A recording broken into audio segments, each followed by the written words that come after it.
Welcome to another episode of the Inside Bite. I'm Tim Schaefer. I'm here with Rudy. How's it going this week? I'm doing great, man. I'm quitting my job now that our podcast is taking off. So that's it. I'm all in. I'm putting in my papers tomorrow.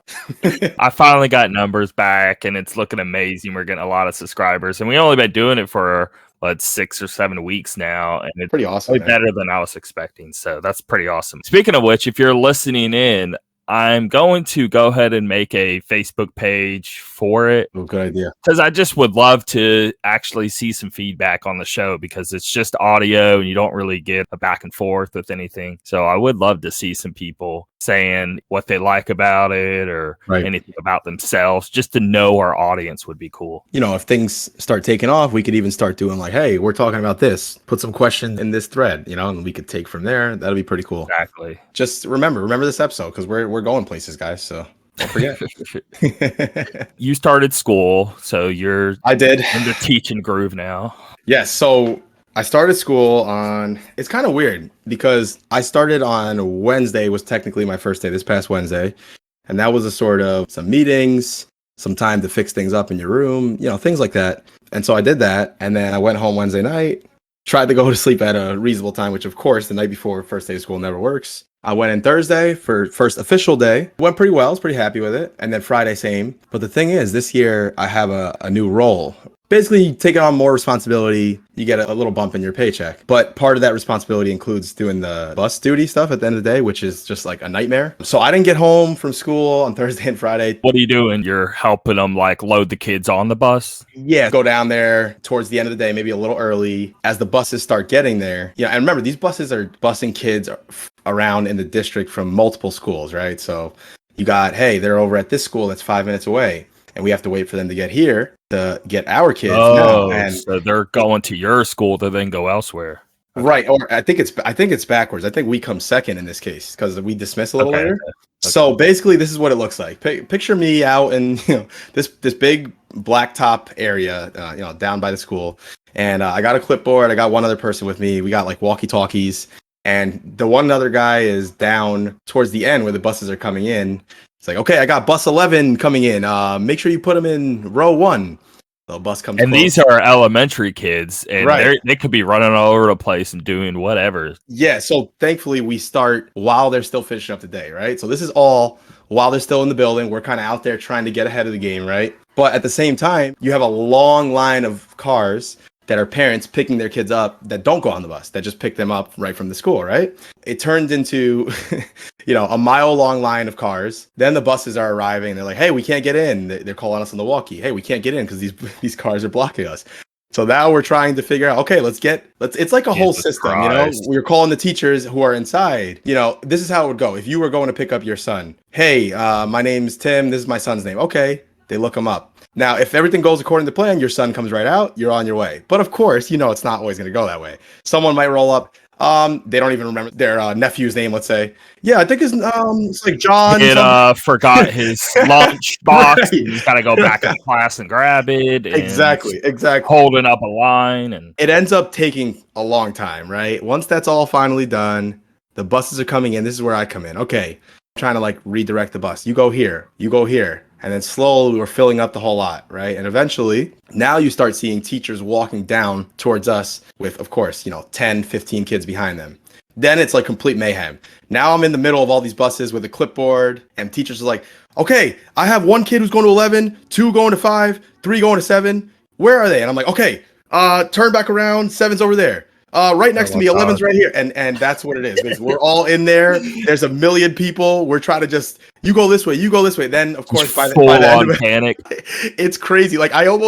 I think just because I've been gaming for so long, I almost view it as like a sort of game. Like, okay, I got 11 on here. Okay, yeah. And then, when you're done with the whole thing, 45 minutes later or whatever, it turns into maybe like 5 or 6 stragglers. You got one teacher wearing like high heels running. Where's bus 11? I don't want them to miss. Okay, I'll take them. I'll take them from you. It's pretty funny, man. But yeah, the first day we took forever. It's a good point because it's going to sound really corny, but imagine if you never played anything competitive before and you're not going to be as good. You got prepped a little, I think they were surprised that the first day went okay. I was having a little trouble with some things, but the guy who was working with me was really good. He was explaining to me, do it this way, do it that. Okay, fine.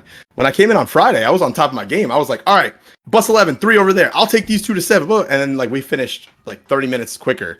And after it's like, oh, not bad. I was like, oh, thanks. So hopefully these 5 days off won't take away from my skill. Hopefully Thursday I'm back on my game again and these kids get on the bus quick. So we'll see. We'll see what happens. But yeah, I've been pretty exhausted, man. Like the first few days of school normally already exhaust me, but throw that in and I'm like, man, I couldn't even stay up on Friday. So I had an epiphany just now because I'm thinking like, you know what? Maybe that's why getting a kid into sports or anything that breeds competition, right, like would develop a lot of skills way outside of just the activity they're doing. Oh, totally. Yeah. We all know video games definitely have some other benefits that are not apparent right away, for sure. Yeah. One example is when I got my car, 5 or 6 years ago, whatever it was, it's a manual car, and I learned how to drive that in like a day, and I had no idea how to drive manual at that point. I'm pretty sure that has to do with hand-eye coordination and gaming and all that. So yeah, exactly. Just being able to do multiple things at the same time without being distracted and all that. Yeah. Yep. Anyway, how about you? How's your week been? Well, 2 or 3 nights ago, I went out to the beach late at night, and I haven't done that in forever. It's probably been 2 or 3 years of like a night beach ordeal. And it was just super nice and super chill, just knocking back old ones and chilling on the beach. But outside of that, I mean, everything else has been pretty I've been so hard on Psychonauts. I haven't really done much of anything else outside of, family stuff and then Psychonauts. And that's been my life. Hey, that sounds not too bad to me. So I got to catch up to you and get there on Psychonauts. I'm going to definitely talk about Psychonauts later.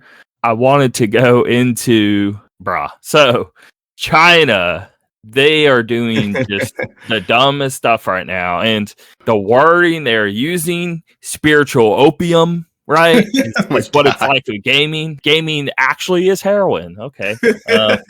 I understand for some people, sure. Okay. But right. All people in your country, and you have more people in your country than I guess anybody, right? Like I think did India pass them yet? I think that's the only other country I can think of that was up there. I don't know. Either way, I mean, come on, it's ridiculous. All right, so let me read this. So, right, go ahead. On Monday, China issued sweeping regulations giving children under the age of 18, so you could be 16 years old, and a 3-hour window to play video games per week. Per week. I thought it was gonna be like per day.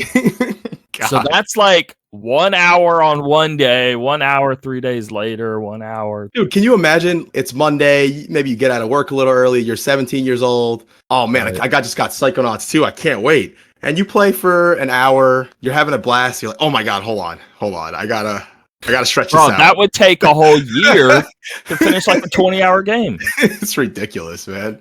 This is not like it is here. If they tried to enforce this rule here, number one, people probably wouldn't take it, but also there would be almost no way to enforce it. Now in China, that's not really the case, right? They have easy ways to enforce this. Yeah, it's very scary the amount of control they have. I mean, there's a camera around every block for real. So they know. I mean, they'll see a light on in a house and start asking questions to that level. That's crazy, man. 3 hours. Ridiculous. Now, China's youth will be allowed to play games only between 8 p.m. and 9 p.m. on Fridays, Saturdays, and Sundays. Oh my God. Or public holiday. Not only you got 3 hours a week, but if it's a Friday, Saturday, and Sunday, you're only playing between 8 and 9. Imagine some heartbroken kid. It's 8:15. Damn it, Mom! I already missed 15 minutes of my allotted time. Well, you better get off the video games or you're going to get sniped through the window. No, this is their commentary on it all. Okay. So, gaming addiction has affected studies in normal life, and many parents have become miserable. Pretty vague statement there. Earlier this month, a newspaper afflicted with Chinese state-run Newswire blasting gaming companies for targeting young youth, at one point describing online gaming as spiritual opium. About to hit that spiritual opium tonight. Psychonauts. What an interesting way to put it. Spiritual opium. I mean, if I have ever seen exaggeration, it's right there. I mean, I understand if you have a serious problem and those stories of they were playing WoW and they didn't eat for 3 days and died or some crazy crap. Like, yeah, it could go to those levels, okay? But that's totally can. 1 in a billion. Yeah, I would wager to guess that true gaming addiction. I don't mean like me and you where we play a lot, but we're in control of it. If we had to go away for 3 days, it wouldn't kill us, right? That's different than what we're talking about here. I would guess that the number of people that are affected truly by that, I can't imagine it being that high. How many people do we know personally that plays a video game here or there, right? Yeah, yeah. We would know. I would know if a friend of mine was on the ground starving and not drinking and can't even talk to me because he's too much into a video game. I mean, come Right. on. And I almost feel like we would be the perfect people to fall into that if it were that prominent of a problem, you know? Especially Right. myself, knowing myself, like I get a game that I like and it doesn't matter how busy my life is. I'm going to find a way to play it a lot, you know? But again, I go on vacation for 3 days. Okay, it doesn't really kill me. I'm like, I wish I could play, but it's not like something I'm constantly, oh my God, I need to get home and play. I need to sneak away, you know? What are they doing with television, movies, books, anything like that? Because the same thing could apply. I would love to know that. That's true, but you know how it's been since the 90s. You know, they always come after, not even just in China, but even here. They always try to target video games, even though we've been watching An movies and older TV person shows. will be sitting on the couch, not moving for 5 hours watching TV.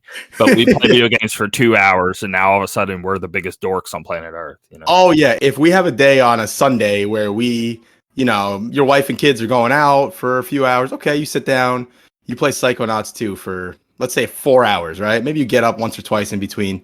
They look at you like, what the hell's wrong with you? But then they go home on that same Sunday and watch football from, 1 p.m. to 10 p.m. at night.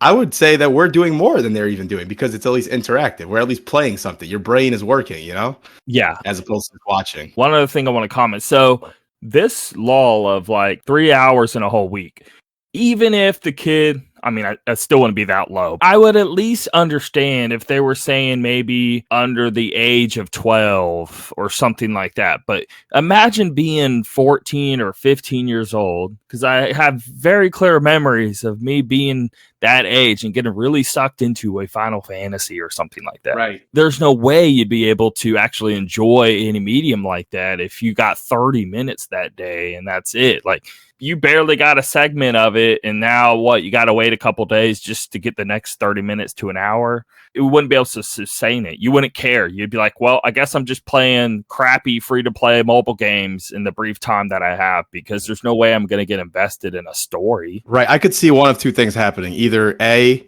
if it's people who would refuse to stop playing games no matter what, they'd probably just play things that you could jump into quickly and easily, like you mentioned, right? Or if it was me, I'd probably just be like, you know what? I can't, this hobby's not for me anymore. I can't. If I could only play 3 hours a week, I'm doing something else. Yeah, it's almost like getting a little taste of something you really enjoy, and then that's it. I mean, that'd be terrible. So that sucks. I feel for the Chinese youth. Right? You know, I guess they have bigger problems than this in their country, but I'm just saying, man, it just really proves even something just nonchalant as video games being that over controlled. Can you imagine the rest? Yeah, no, you're definitely right. I'm curious to see how this develops because, first of all, why has this not happened before then either? Not saying I want it to, but I'm just curious, why did it take this long for China to enact this policy in the first place? Like, what was the thing that made them finally decide, we're going to put this 3-hour limit? Did they start selling consoles? Didn't they, in recent years, finally start selling? It's because they've been getting more and more loose with video games recently because they've been allowing this and allowing that. And all of a sudden, people are starting to use it more. And then now it's just like, okay, well, let's go extreme the other way and go back to how we were and just not allow it at all, basically. Yep. Too bad, man. The biggest thing, though, it's not really a positive. I don't know how to word it, but we've been talking about for a while, Chinese companies gobbling up all these video game companies. Who's going to want to sell to China when they can only game 3 hours a week, right? Right. That's a fair point. Like Tencent. That's what I was thinking. I want to see if the next deal is even going to take place now. And those companies that sold to Tencent thinking that they're going to be like selling a bunch of copies and all that. Good point. Especially games that are owned by Chinese companies that are like a games as a service thing, where you keep spending money over time. Exactly. I can't imagine some kid would jump on for their 3 hours and be like, oh, I really want to get this skin, or I really want to spend money. Like, it's 3 hours a week. 3 hours a week. People that I know that spend a lot of money. Actually, my friend Keith, and if he listens to this, he's going to probably be laughing that I pointed him out. But you know that game Pokemon Unite that you were telling me about? Yeah, right? yeah. Like the free-to-play one? My friend Keith, I don't know what this means because I'm not familiar with the game. Maybe you can tell me. He said he got to Masters and he spent $600 total on his journey to this. So, hold on, though. Jesus Christ, $600? No, listen. Masters, he has to be actually going to tournaments and making money and all of that. Because if he's in Masters, he's in like top of the top. Like he's in the 0.01%, and it's a very competitive scene. Like think League of Legends or Dota or anything else. If you're in Masters, you're like one of the best in the world, and you're going to tournaments around the United States. I'm gonna winning here, winning there. Because he's not making any money right now. He's just been playing this game and spending money. But maybe I should tell him. Maybe he can make that money back. It's so new. It's only a few months old. And I don't think they had an event yet because of COVID and all that. Jesus. But I'm telling you right now, it could pay off for him. If he's already a Masters, I know he spent $600 and that sounds crazy on a video game. But the bigger picture is he could actually turn that into something huge. He is pro level. Like, for real, like Smash Bros. Pro level. Okay. That's where he's at, and he can really turn that into something. That, you know what? I'm going to reach out to him after this thing, because, man, he's been expressing some, let's say, some not great feelings about his job lately. I'm like, hey, maybe you could, you know, do the dream job, you know? No, for real. That's very impressive. So I'm assuming he's finding time on his phone, you know, here and there, and then maybe when he's home, he's playing. It's not even on mobile yet. It's only on Switch. It comes on mobile here real soon. I want to say in the next week or two. So. That's what I meant. Switch, yeah. So I'm assuming he's, you know, he's got the Switch with him, probably putting in some time. Now, do you have to be online to play? Like, is he connecting to places while he's out or something? You're playing against other players. That's how you get ranked. I mean, he's playing ranked matches online is what he's doing. Gotcha. This isn't him playing computers. I'm glad you cleared that up because I was curious to see what that meant. When he told me Masters, he showed me a picture. He's like, I spent $595. I was like, wow. So I have a younger brother who got into League of Legends obsessively, play all day, every day sort of deal for years and years and years. And he got the Masters. And what I'm saying is that's huge. I mean, I don't know the right number. I wish I knew a little more, but let's say 100 to 200 players in the world. Maybe that's it. Right. So and that's if there's millions playing. I don't know how many is playing this game, right? It's not going to be as popular as League of Legends. But I'm saying he couldn't be in the smallest percentile of skill. Wow. I'm going to give him a call after we're done recording today because I want to see his thoughts. Knowing him, he'll probably be like, that's too much effort. I'm like, all right, you're missing out. But I'm going to see. I'm going to give him a shot. I'm going to tell him what you told me. Let's see what he says. Wanted to go over some news here. First thing being, this I'm very, very, very hyped for. So, new PlayStation Showcase 2021 confirmed for next week. Speaking of when this episode releases, it's going to be a few days after that. 2 days, right? When is it exactly? It's Thursday. Okay, so this will be up Tuesday, and then it'll be up Thursday. Very exciting. Into the future of PS5. That's the quote that I really... Yes. Look to focus on just PS5 titles. No PS4 trademarks found on the official press release. Only Great PS5 news. trademarks. Great news. Let's hope it's just PS5. No more of this cross stuff, right? I don't want that anymore. I expect the cross thing because they're going to have to show God of War and Gran Turismo. And that's true. That is cross. But what's weird is what I was just saying. There's no PS4 trademarks found anywhere on it. If it was cross, wouldn't you see a PS4 thing at the very bottom in the fine text? I'm looking. It shows only PS5. Maybe they only mention the PS5 versions of the game and they don't even mention PS4 because they already mentioned in the past that there were PS4 as well. So maybe because they don't have to state it again or show it again, right? They can get away with just the PS5 trademark. Maybe that's the only thing it shows.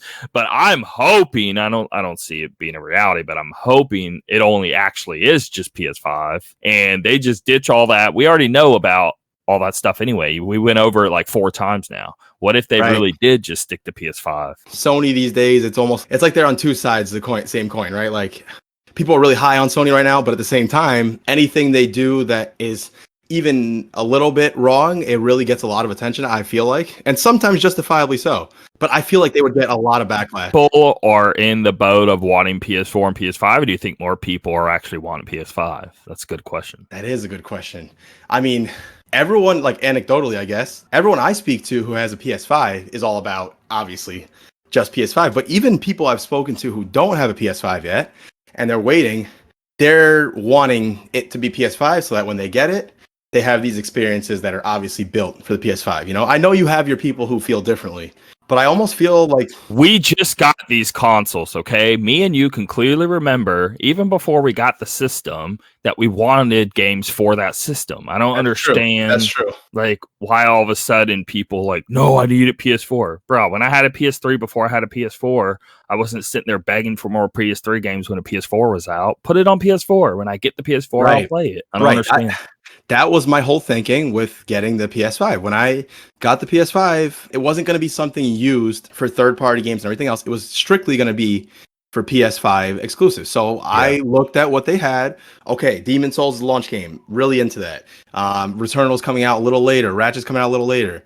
These 3 games are what pushed me to get it. So I bought it. And I bought it with thinking these are PS5 games that are made for the PS5. They're going to take that into account. And maybe I'll get some games that get a bump, like Ghost of Tsushima, for example. And that's why I bought it. So the upgrades, I'm not even going to complain about that, but that isn't why I got it. Exactly. You know, there's a difference. Yes. Right. It's an added bonus on the fact that I just played through Ghost of Tsushima DLC and it looked better and it played better and it had like a little extra DualSense things. That's a nice little compliment on top of having been able to play Demon Souls, Returnal, and Ratchet. I don't know where people got this idea. I think people misremember a lot in the gaming community. They do this a lot. I don't know why.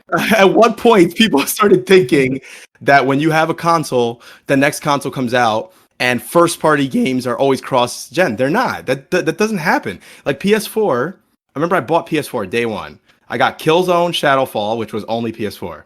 I got, say what you will about Knack, but I got Knack, okay? It's Infamous, and that was PS4. Yep. I don't know. People like rewrite history. This doesn't normally happen the way that you think it does. So, and it's almost, in my opinion, a little selfish to say, oh, well, I have PS4 and I'm not ready to get PS5 yet. So make it for PS4. Like, it's a new product.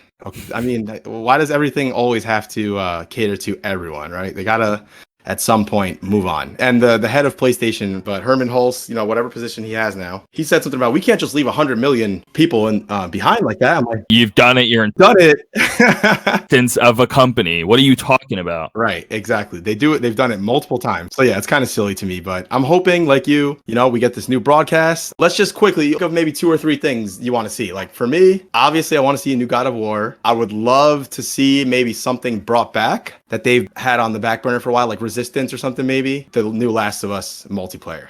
I think if I saw 3 of those things, or even 1 or 2 of them, I'd be pretty happy. Well, before anything, I want to see something new. Something never heard of, never saw.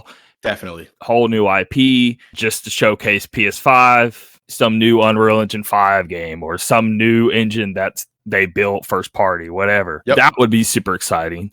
2, I definitely want to see... So, I never actually got into Resistance. Hell, give me the collection on PS5. Right. I'm in the same boat as you. Only reason I mention Resistance because I see how much love it gets, and I've looked into it a little bit, and they do look like cool games. So I'd love if you could give me a little 1 through 3 Resistance, and then a new one in the making. You know, that'd be perfect. Because the first Resistance I did play for a little bit back in PS3. That was like release title or at least release window. I think it was even right at release. But regardless, I thought it was really crap. Only because we're comparing it to, that's when Halo 3 was out. Yeah. Not going to be any better. And I go and play Resistance 1, and it was super rough. But 2 and 3 were apparently huge leaps forward. I mean, I can tell even video. If you were to watch video of 1 compared to 2 or 3, it's a 9-day difference. So I always wanted to play the series because I only ever played the first, and I only put a little bit of time. It was not good. Imagine even that same game, like at a smoother frame rate. There was issues, horrible issues with that game. Like it looked bad, it ran bad, all that. But imagine it being upscaled and run better. Maybe that's all it needed. So yeah, I was gonna say any game compared to Halo 3, man, that's one of the greatest games of all time. So you know, you're gonna have an uphill battle in my opinion, on that, no matter what. But I would love to play something like that. But realistically, I just want a new game. Oh, that was it. The last thing, Final Fantasy 16. That does look to be PS5 only. It did just say PS5 on like the trailer, so I'm hoping they stick to that. Please, for the love of God, stick to that. They put some money in to get that in. I'm assuming PS5 and PC is what I would assume, unless it's not coming to PC day one, which it didn't. No, it's they did specify it's just PS5. Wow. They did say on the trailer just PS5, and then they specified that it's not coming to other systems. So gotcha. But I'm curious if that means PS4 is off the table or not. Gotcha. Because that could still be the case, but I hope it's not. I want them to go hard in the pain on PS5. Another thing PlayStation related I wanted to talk about. So they doing this whole flipped and flip back. I mean, I'm glad they changed their mind, so it's really good, but it needs to be stated. So this is the original story here. Sony has yet another issue that shines even more light on how important smart delivery on Xbox is. Right. With Horizon Forbidden West, to get a game disc, you have to choose PS4 or PS5. If you want both versions digitally, you have to either get the digital deluxe edition or one of the two super expensive versions, which it's not $10 more, it's $20 more. You got to pay $20 more if you want both versions, digital or physical. You really have to choose. If you want both versions on the disc, you'll have to buy both copies. Let me just insert something in here. So I'm a little confused by this. Number one, do I think Sony made the right decision afterwards? Totally, 100%. Was this going to affect me at all anyway? No, but still, I still think they should do right by people. We have a PS5, right? So we're just going to buy the PS5. Why would we buy the PS4? This argument is just about others. Yeah, a lot of people don't have a PS5.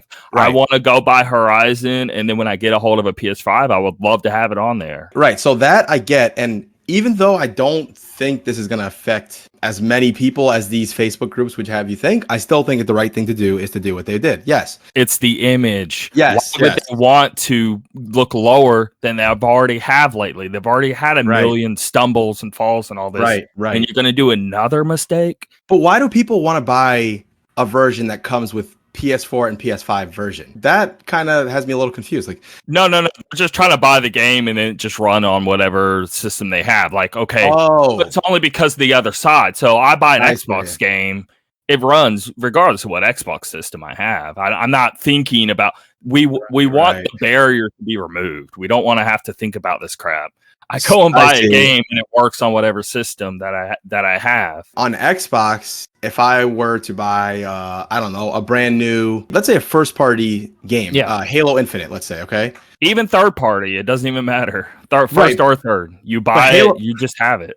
But Halo Infinite is going to be a $60 game or $70 game? It's 60, isn't it? I don't know. They haven't listed, but every other game has been 60. There hasn't been a $70 first party. Okay, I see. So now on PlayStation, the thing I'm seeing is, okay, so now anyone can go out and buy Horizon Forbidden West right now for 60 and then do a free upgrade in the future and save $10, right? But they're eliminating this going forward. Is that correct? Sony is now going to offer a free Horizon Forbidden West PS4 to PS5 upgrade only because they found that they promised it a year ago and totally forgot, which first of all, huge slip up, dumb. You state one thing and then forget you stated. So they forgot that they promised it a while back. That's why. Okay. When they first revealed it, they said, hey, it'll be a free upgrade. And then they then say this to where like, oh, you have to buy a special version just to get the upgrade. And people are like, hey, wait, you straight up lied. Right. That's the only reason they even changed any of this because of that. See. But going forward, they're saying now it will always be a $10 upgrade fee when you go from PS4 to PS5. I'm not mad at that. That's fine. It's not as good. And if I'm trying to win, I'm going to try to match my competitor because I want people to like me and we have an image to uphold and all of that. Right. But me personally, I'll pay the $10. I'll upgrade. What I'm saying is they should care. Yeah, they should. They should be matching Xbox. But the fact that you can do this one thing with Horizon is kind of cool. That makes me think that I'm going to digitally get the PS4 version and then upgrade, because why would I spend 10 extra bucks if I don't have to this one time? So I mean, why not? Unless they just list both at the 70. Yeah, well, that would be a whole different thing. But yeah, no, I'm looking forward. Are you looking forward to that game? You played the first one, right? We talked about it. The problem is Zelda so overshined it for me. I couldn't play it. I tried going back even like last year, I think because the PC release was 60 and I wanted to play at a higher frame rate. And I was like, okay, maybe I'll like it because of this. But right. That wasn't the issue. The issue is just the narrow traversing. So right. I'd like to replay that game on PC sometime. Maybe before the next one comes out. I'd like to see what I think second time around on PC. And they just did the 60 FPS on PS5 patch, so you could just play it there. I installed it, and I'm going to give it one more go. But I'm telling you, this is like my fourth attempt. And it's the same issue. It's just it's calling to you because it's so pretty. And so think Ghost of Tsushima. That actually is open. You can traverse things and you can go over things, and it feels very Zelda-like and all that. Love that game. This doesn't. This feels very narrative and very like narrow hallway kind of thing. It's like, I'm just... No, I get that. It's fun, but I want to explore more. And it's just, you look at the environment and you just want to explore it and you just can't. And it's just, I really enjoyed Horizon, but I'd be lying if I said that Zelda didn't affect my opinion of this game because it was a week apart. I thought Zelda was much better. Overall, though, when I came back to it, I did still really like it. But yes, the things you're pointing out, I had the same issues. So... And I didn't think the story's fine, but if that's going to be your focus, it's going to have to be better than that. Right. Ghost of Tsushima, it's open and it has a better story by a landslide. Think of Ghost of Tsushima's story. Oh my God, it's way better. Way more impressive than anything you even do in Horizon, main story. Totally agree. Ghost of Tsushima is a wonder. I can't believe that game is as good as it is. Not only is it fun to play, it looks better than almost any other game out there on a console, and the story is great. I mean, you don't really get those three things together very often, and the DLC made it even better. So it's hard to play Breath of the Wild and Ghost and go back to Horizon and see all of the shortcomings. Sure. Well, here's the hoping the second one is even better. We'll see. Yeah, now the second one looks a lot more open. You have a glider and all that, so they could have fixed all of these issues. I don't know. It's not out yet, so we'll see. I'm just going off of the first game, and I'm not even judging the second yet at all. Yeah. I want to see it and play it. I think every game going forward that's an open world game, just there's no shame in it. You see a good idea, you borrow that idea. I'd say every open world game need to allow you to get to the top of a tower, a mountain, something, and jump off and glide down, first of all. Because even in Ghost of Tsushima, there were times where I'm trying to get to this one point and I'm at the top of some mountain. I can't just drop down. I'm like, why can't I just jump and like glide down? All the other stuff in this game is fake. Like, why can't I do that? You know, I love that. So what it does do well though with Ghost is like at least when you get to the top, there's a reward there. Yes. Yep. That's true. They're very good about that. So, and the fast travel is great. I love that you can fast travel from anywhere, super quick. I mean, that's perfect. Horizon has a big leap they need to achieve for me to care. If they can get close to Ghost, then we'll be okay. Yep, but I'm sure Sony likes that even us having this conversation is two of their games competing with each other. So as long as it's that way, I'm sure they're happy about it. So all right, next up. Alan Wake Remastered leaked. It's been getting leaked here and there for the last few months, but now more substantial than ever has been the case. And they're saying even October 5th, which is literally less than a month away at this point. Super close. I'm pretty excited about this. I didn't really get into the Remedy games until more recent, last few years. I played Quantum Break and I actually really liked that game a lot. I loved it. I thought that was so cool. I don't know. They were just saying it was average, and I'm like, nah, they're doing a lot here. I think it's really impressive. I thought it was a really good game, and I love the fact that you had the show baked in with it. That was awesome. Like, I'd play for an hour or two, then the show comes on. I'm like, all right, I'm going to get a snack. I'm going to sit down on my couch, watch the show. That was really cool. A lot of people are saying, which now I guess wouldn't be the case because we have better tech, but it wasn't a problem for me. I don't know why you would have this expectation anyway. I mean, I don't think we're there yet. But what I'm saying is when you're switching back and forth between the game and the show, you can see the contrast, and people are being like, oh, it's too much of a contrast between the two, and it kind of messes with your head. That's a video game. Of course, the video game is going to not look like action. Yeah. It didn't bother me at all. I thought it was great. I love that game. And then I played Control, which I really enjoyed as well. Even played the first DLC, which was awesome. Never played the second one, which apparently connects to Alan Wake. So I'm going to hold off now on playing that DLC, and I'm just going to play Alan Wake Remastered because I've never played it. I've heard... I'm doing the same thing. All right, so I was this close to playing the DLC, but I chose not to. I wanted to... Well, I never beat Alan Wake. I played a lot of it, got pretty far. I loved it.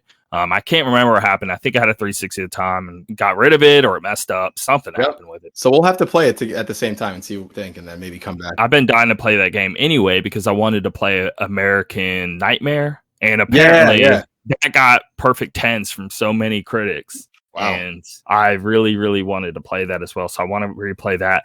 I'm sure the remaster is going to put the two together. Why would it not? It better. Yeah, I'd be dying to go back. And if it's this soon, that's awesome. Dude, yes. Yeah, I'd be very. And it's multi-console, so you don't have to worry about that. It's not Xbox only. So very cool. Looking forward to that one. So I only say that because the original was just 360. Yep. And wait, just to clarify, because I don't know, the American Nightmare, was that an expansion or something, or what was that? It was standalone, but yes, it was an Ah, expansion. okay. They got to throw that in then. That would only make sense. I mean, Think of Red Dead Redemption and then that Undead zombie Nightmare. one. Yeah. Yeah. It's a lot like that. God, that DLC was so awesome. Game Boy and Game Boy Color games are reportedly coming to Nintendo Switch Online soon. Now, I have a bunch of thoughts, but what are your thoughts on this? I have always been a huge Game Boy Color fan, but after seeing other people, I know other people are way more excited about this than I am. Will I play a Game Boy game, a Game Boy Color game, some here and there? Sure. I know some people who are going to go crazy with this. They're going to get their all the old games that they loved playing when they were a kid. They're going to play them all again right away. I probably won't do all that, but I do think this is a cool thing. I definitely have my games that I have in mind that I want to go back and play if they come. I'm pretty excited about it. Right when I saw it, I was bummed because it's just those expectations. I want Sure. Game Boy Advance. Okay, Game Boy Advance is like Game Boy Advance is awesome. maybe my favorite portable system, and its library is so good, and that's what I was really badly wanting. And the fact that they got so close but didn't hit. If it was DS or something, that would be cool. Or Awesome. but it was Game Boy, Game Boy Color, Game Boy Advance, and then they switched to different stuff after that. But the Game Boy Advance is the best of the Game Boys, in my opinion. And that's the one I wanted out of the three. But it's the one I didn't get, so that it just hurts. I see. Yeah, because it got so close. Am I going to play it all the way through? I don't know. Maybe. I mean, sometimes I've done it anyway. I go to start up Pokemon. Next thing I know, I do finish it. I may play an old Pokemon. What I'm thinking, the best Game Boy game to me is Mario vs. Donkey Kong. I think that's what it's called. But no, it's just Donkey Kong. It's just titled Donkey Kong. But people call it Donkey Kong 94 because that's what I know the one. That's an awesome. It is incredible. Yes. It kind of messes with your mind. So the first level or 4, it's just the original arcade Donkey Kong, and then right after 1-4, now we get 2-1, and it completely. This is with worlds and super complex levels with those same mechanics, and it is incredibly fun. That's why, like, one of the best games ever made. what I think that's like Tetris levels. Like, for real, I love that game. It's up there. It's a good one, man. I would play that any time of the day. I've played it so many times, and that would be the one thing that. Oh yeah, I'm playing that on my Switch. I'll play that anytime, any day. I'm trying to think of some other old ones that I love. I mean, there's ones on Game Boy that I had on my 3DS that I don't have on my Switch that I'd love to have again. So one of my all-time favorite games ever is Super Mario Land for Game Boy. Oh, me too. Oh my god. Real talk. The music alone. Oh my god, dude, this game. Oh man, it's making me want to go play it just hearing that song. That game is so freaking good. I just can't. I could talk about it all day. Not only do I love the game so much because I think it's great, but in my memory that I can remember, it's the first game that I ever played to completion. And I remember I was so young. I don't know. I must have been like 3 or 4 years old or something. And I remember thinking, like, that is so cool because that is the same experience for me. That was the first game I ever. Oh wow! Look at that. That's so funny. Yeah. Not only did I love the music, I love how wacky that game was. It was nothing like a normal Mario game. Okay, the first level is like a normal Mario game. Yeah, true. Second level, now all of a sudden you're like in some pyramids with lions and stuff, and then there's side scroller shooter levels. And my god, it got so wacky. I remember there's a level where you go in, they start playing like the Asian themed music. You see this ninja come out and try to kick you. I'm like, what the? Am I playing Mario still? Yes. Where you have to ride the statues on the spikes. Yeah. And I remember that game when I was so young. I'd always die, a few levels in, and then eventually I finally beat it. I'm like, oh my god! And then immediately, which I almost would never do today, immediately started it up again right away, and I just kept getting better and better at getting through the whole game. Oh my god, what a great game! I'd have to bother my dad like a few hours later. Dad, I need 4 AA batteries. Right, big huge Game Boy. That brings back memories so hard. Damn. Oh yeah. I'm definitely playing that again if this is real. So the second one though, I never. Oh yeah. 6 golden coins, right? Yeah. I remember that one. I played that one as well. I liked it, but the first one is, in my opinion, way better. So yeah, good times. Hopefully that's real. and we can jump back and play some of I those. mean, old why games. wouldn't they at least add that game? If you just added Oh, that and you have nothing to. else, and I You got have to to. play that like in a few weeks, dude, I'd be happy. And I believe the other one that comes to mind is the Kirby's Dream Land, like the super old school one. I don't remember if played it's that just too. called Yes, Kirby's yes, Dream Land, yes. I think. It's just Kirby's Dream Land, yeah. Oh man, what a great game! I think that was technically the very first Kirby, and then after that, it went to NES, and then went from there. I think Yes, that was yes. actually the original. I could think of a bunch of games that people would probably be happy. What Pokemon would be in that The range? trading card game, like I was talking about Yep, before, yep. that's what I would want over any other Pokemon. To be honest, I just want to play that trading card game. Yeah, and then what? Gold and Silver, I think, were on Game Boy Color, right? Yeah. Mario They were. Tennis. I'm looking up a list now, and there's some good ones here. Mario Tennis is up there too. That's like a 10 out Oh. of 10 game.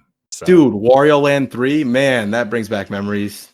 Donkey Kong Country. Oh man, there's some good. Now I'm more excited. Forget it. Now I'm more excited about this. It was just so close to Game Boy Advance, and Right. I just wish they would have added that at the end. Well, then I just would have been satisfied. Let's hope Nintendo sees their reception and is like, hey, let's give them what they want. But knowing Nintendo, maybe that's not going to happen. Always some dumb small drip bullcrap. Nintendo's like, we got 10 million downloads for the Game Boy or the Game Boy Color. Let's just stop here. Right. Oh man. Well, hopefully they reveal that soon. I don't know if there's any sort of window on when that's supposed to be rumored to be. Dude, I'm so glad you brought up Super Mario Land. Man, what a game. What a game.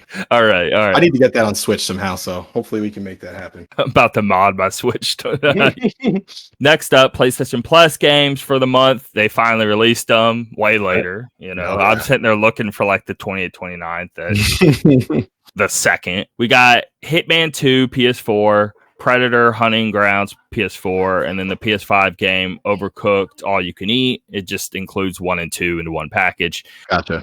I mean, I can't say this is a bad selection. It's just me personally. Right. It's not doing it. Yeah, I think objectively this is a good month. For me personally, I've already played Overcooked 1 and 2. It was fun, you know, whatever. I played Hitman 1, I loved it. But I don't know, some people might think this is dumb, but I'm so snobby when it comes to playing my games on my computer. Like Hitman 2, I'm going to play next eventually. I need to buy it, but I don't want to play it on PlayStation. PS4 version. Yeah, no, I want to play it on my computer. Everything was so good there. So I'll probably get it there. And then Predator Hunting Grounds, I actually haven't played at all yet. So maybe I'll download that and give it a shot, see what I think. I mean, we can fool around with that. Yeah, we can do that. Yeah, we can get some friends on that. And just don't expect it to be that good. It's bad ratings. Right. Did Ilphonic make this game? The same people who made Friday the 13th? Is that right? Yes. Yes. Okay. It is.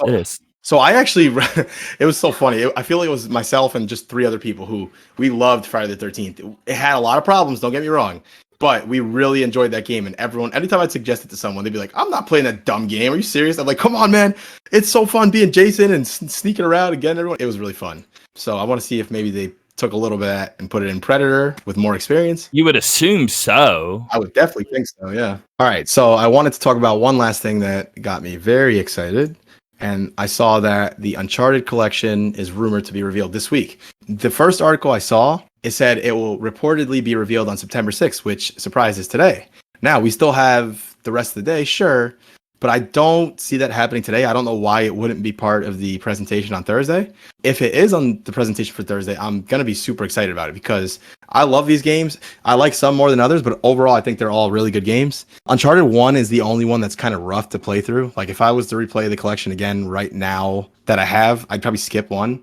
It just doesn't hold up as well. So if there's a PC version of all of these, man, that's going to be awesome. I will definitely replay all of them. I don't know if that would include Lost Legacy, the one with the girls, because that would be sweet, man. I'm just super excited about this. I hope it's real. I can't imagine that it's not real, especially with all this stuff that's been going on with PlayStation and PC. How about you? Would you be into playing these on PC at all? Or well, 2 things. One, every rumor that we've seen, and again, it's far beyond rumor. A lot of big names are like, "No, this is true. We're good." Right? It's saying it is all collection, even the expansion. That's awesome, man. So another thing with Uncharted 1, I actually do like it a lot now. 2 and 3 were leaps above in terms of like the tech and animations and story and For some reason, I almost like that arcade of 1, and I do really enjoy it like a lot. Sure. I know it doesn't look as good or not as big a production value, but I don't know. There's just something about it that I like a lot. And I think 2's the best. I would put 1 above 3. Oh, interesting. Okay. But I think 2 is the best out of all of them. That's the same way I feel. Man, playing that game again would be amazing. I know a lot of people really love 4. I liked 4 a lot, but I don't put it as high as some others would. I think it's a good game, but I think 2 and 3 are much better than that. I think you could have ended it at 3. I mean, more, I guess, I don't know. That's hard to say because it's not a bad game at all. It's still great. Definitely not. Definitely not. It's one of those things where, like, instead of it being a 10, it's like a 9 or something. Right. It just feels a little. It's just long, too long, or something. The action, you have these cool set pieces from Uncharted 2 that are just ridiculous, like crazy stuff going on. I just feel like that was missing a little bit in 4. They had some. But 2 was like, think of the beginning of 2 when you're hanging off this train on the side of the freaking mountain. And like, oh my God. Beginning to end on 2 is perfect pacing. I think that's the best thing I can say with it. Because the other, like, 3 had some stretches of too much story and not enough going on. Where in 2, when all the crazy stuff's going on, while the action's picking up, there's also a lot of story. They seem to get it at the same time. And 3, you'll have those long breaks where you're just walking around getting a bunch of story, and then you go back to action, and they split it up too much. And then in 4, they almost did that even more. Yeah, way more, and way more climbing. I know that's the charm of these games, but it was just too much, But I would definitely play it again, that's for sure. 2 felt like, okay, I'm watching a tight 2-hour movie, but it somehow happened to be 20 hours long instead. And I'm going to mention it later in our talk because there's something connecting this, so I don't want to go too far. But I don't mind cutscenes at all. That isn't even what I'm getting at here. I'm getting at the gameplay drags. Mm-hmm. It's like half gameplay when you're playing gameplay. Well, yeah, that's exactly what I was saying. I don't know. Somehow, like, I felt that 2 did the balance of, navigating, climbing things, puzzles, shooting. It was hard and fun. Right. It was put together in a good way. All right. Let's dive into what we're playing or watching. Sure. I was working on Ghost of Tsushima for a while. I really, really enjoyed it. I thought it was more Ghost of Tsushima, which is great. But I don't know how far you've gotten in it, but they added some cool new things. Like little, before you had like the hot springs, the haikus and things like that. But now there's some extra ones. There's like the archery challenges, which I thought was a cool little touch. But then there's some other ones that are a little deeper than that. Shows like this little cleared out area. Looks like something took place there, some sort of battle or something. And then Jin goes up to it and he grabs it. And then you go back to a memory from the past, from when your father was alive. It's like a 5-10 minute thing.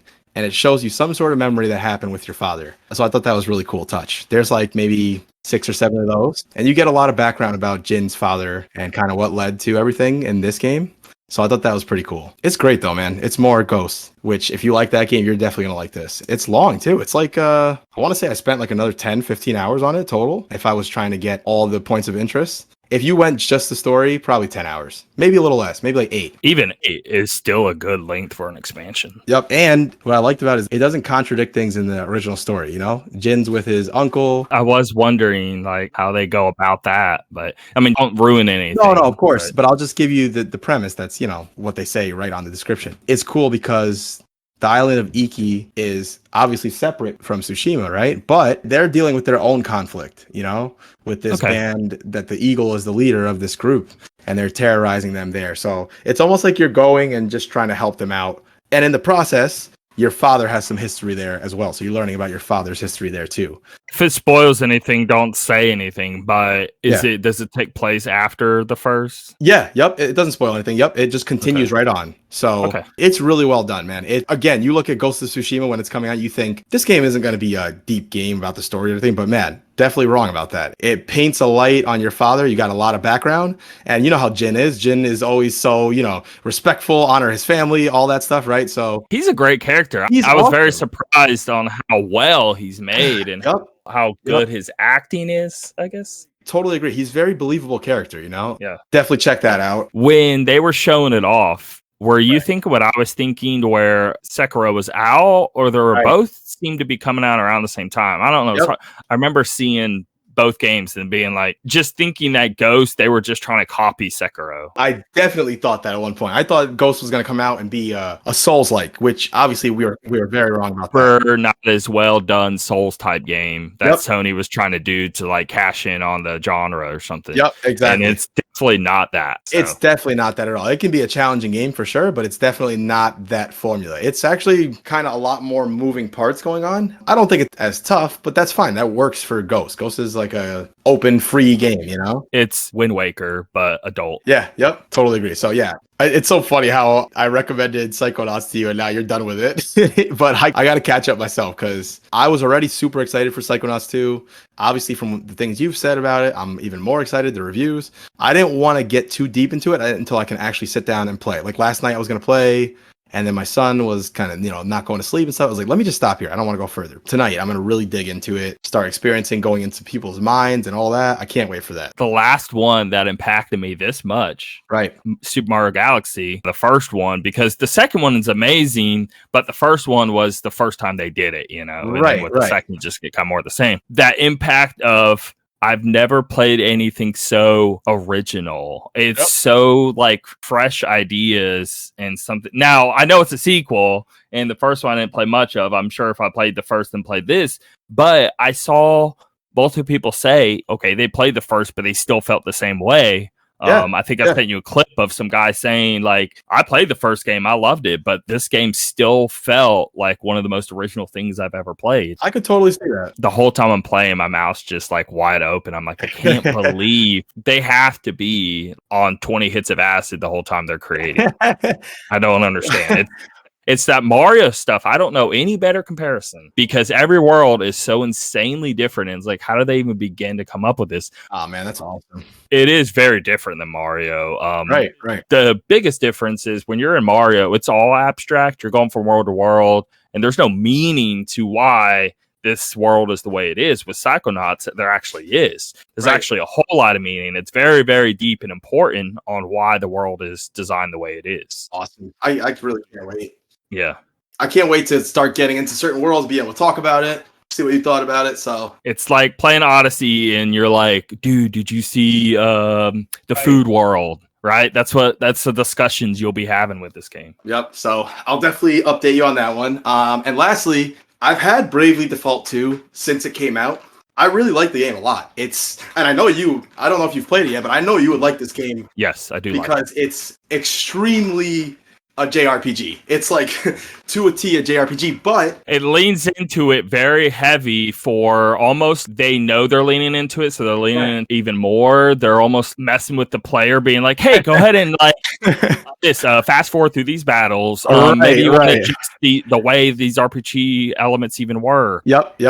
It gives you a lot of free range to make it work how you would like a JRPG to work. I love that this is a JRPG, which I love JRPGs. It adds things in to modernize it, like fast forwarding time or avoiding this, avoiding that. Like they give you so many options. It's a bunch of accessibility options that don't break the game. Right, exactly. It's still a very challenging game. Too hard. I have a hard time with it. It is at times. So. At times, certain bosses, I'm like, oh my God, how am I supposed to beat this? But I've been on and off of it. Really no reason why. It's just whatever. I just play it when I want. I'm maybe like 20 hours into it. I've definitely done extra than I needed to. I like a challenge. That's fine. I like, hey, I can't just go into this whole game with these 4 jobs and steamroll everyone. I can't do that. It hasn't worked at all. But in the beginning of the game, I made it a point to, these kinds of games are very good for watching some TV and grinding some levels out. So I did that in the beginning, everyone being a freelancer so that I could get the JP up ability for everyone. Yeah, I know what you mean. Right. So that I can get experience quicker. So I'm like, okay, this is going to make it easier. It's been great. I've really enjoyed the game. The story is actually kind of interesting. It will get easier over time if you get better. It doesn't stay like the beginning's almost like harder than the rest of the game because there's so much for you to learn and there's so much for you to get a grasp on and all that. Yep. But once you start understanding things and once you just start getting better, just like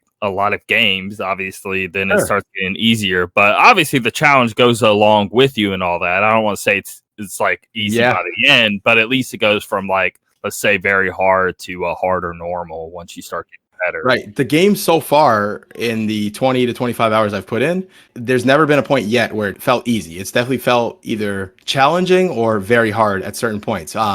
But again, I'm loving it. The last time I played the game, I got to a boss and it was super tough battle. And then this time, finally, I'm like looking up strategies and stuff. And I just turned it on again yesterday and started playing. So I'm like a little disoriented, like it's been a while. But I think I'm gonna jump back into it, man, because it's a good game. I want to finish it. So yeah, I might jump back into it. Did you ever beat it? The art style is very diversive, and Oh yeah.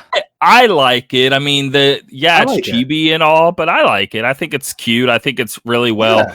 Yeah, agreed. Very fine detail. When you look at the outfits, like you can actually see the threading. You know what I mean? Yeah, like, it's really well done. Yep. It's very well done. It's a purpose style. Yep. A lot of people, I saw it all over being like the game doesn't look good. I was like, okay, it looks good. It may not be your style that you like, but it looks good. Right. I totally disagree. And if you look at the backdrops in the cities when you zoom out, it's beautiful. Oh yeah, man. Really pretty. Looks great. So yeah, this is a game this is definitely not a game where I'm like, I bought it so I want to finish it. No, it's a game where it just fell by the wayside and I'm like, this is a good game. I want to finish this. So I'm gonna start messing with it a little bit again. So I haven't beaten it. It's just a big pile of new stuff popped on. Sure. The Psychonauts 2 I'm gonna play only because a lot of games I'll play and then I'll see where I gauge like, a few hours.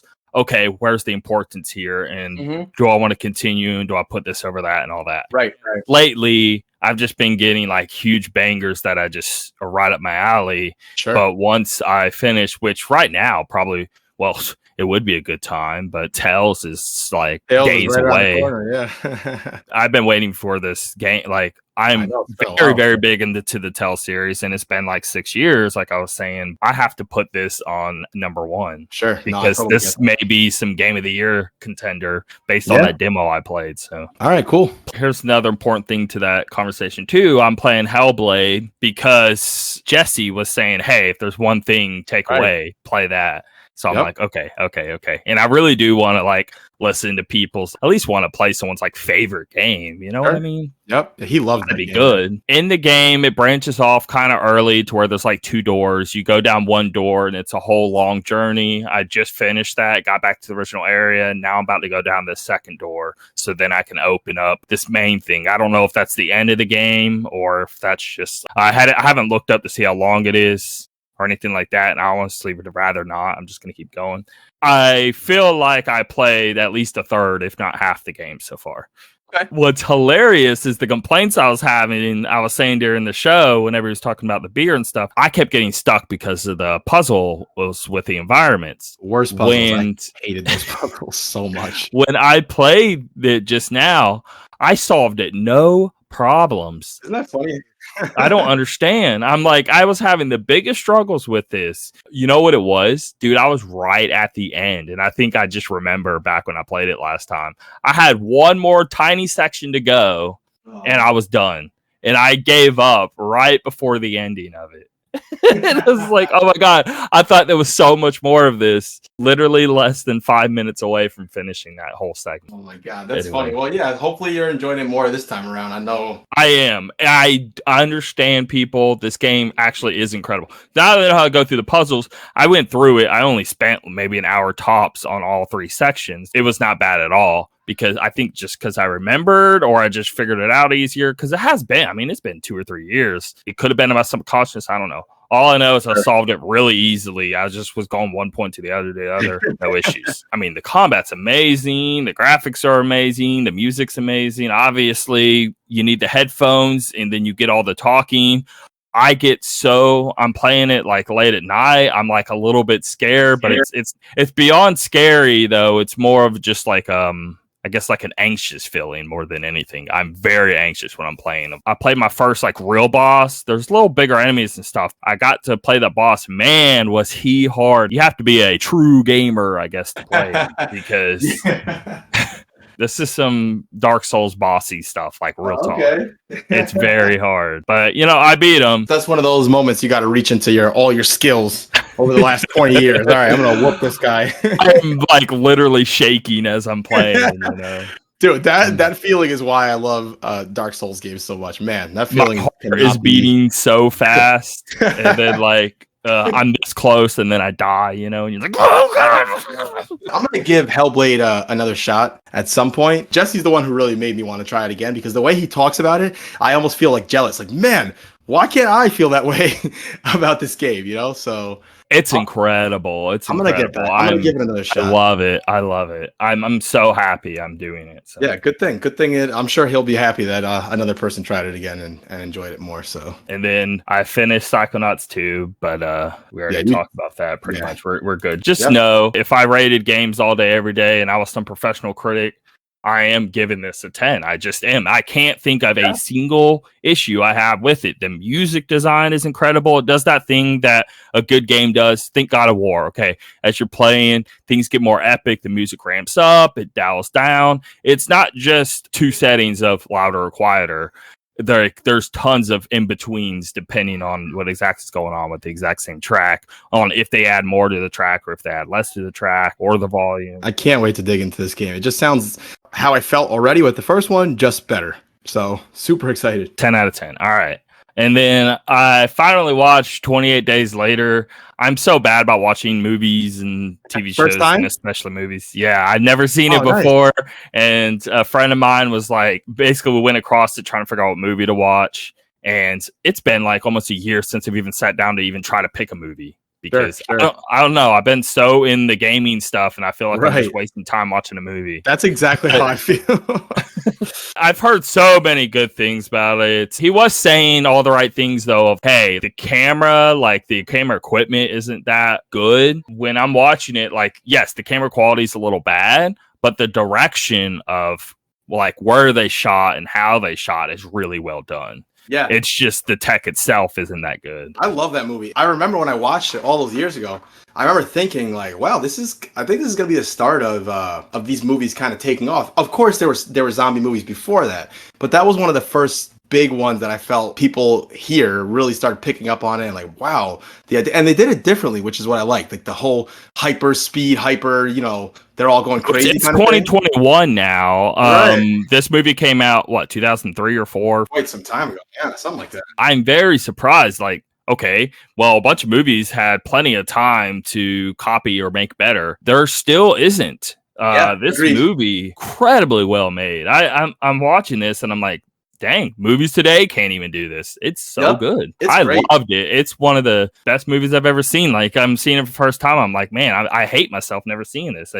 It's very well done. I loved it. Well, wait till you watch 28 Weeks Later now. It's awesome. It's really good. Really? Okay. Yep. I was worried, like, oh, God, they're going to screw it up and then try to, like, go all big budget with it and not be as good anymore or something. I think I still like Days better, but it's like Psychonauts 2, Psychonauts 1, Both really good. Maybe you like one better, but 28 Weeks Later is still really good. They didn't sell out or anything like that, so I'm sure you'll enjoy it. Okay, cool. Yep. I was trying to guess like certain, okay, here's what's going to happen next, here's going to happen next. And it never went the way I thought it was going to go, which I love. Like, yeah, that's great. Play with my expectations. Yep. The idea he had of releasing him at the end to go all throughout the base, dude, let him go. It doesn't even matter. It's one guy. What is he going to do? Like, the whole world's destroyed. It's not like he can come up in the base and wreck all of y'all. You'll have way more manpower. You have way more gunpowder, everything. There's no way this guy could do anything to y'all. Just let him go. Why are you chasing after him? And all of that towards the end. And I'm like, there's absolutely nothing he can do. And I'm just trying to wrap my brain around why they're even worrying about it, why he's obsessing on like, and I'm like, oh my God, is he going back? Why would you go back? What could you possibly do to destroy this entire base? One man. What are you, Arnold Schwarzenegger? It's not going to happen. You're going to die immediately. But he actually was brilliant and thought of a good plan. Like, I was love surprised. That one. Anyway. I like how it keeps you guessing like that, Yeah. It's a good one.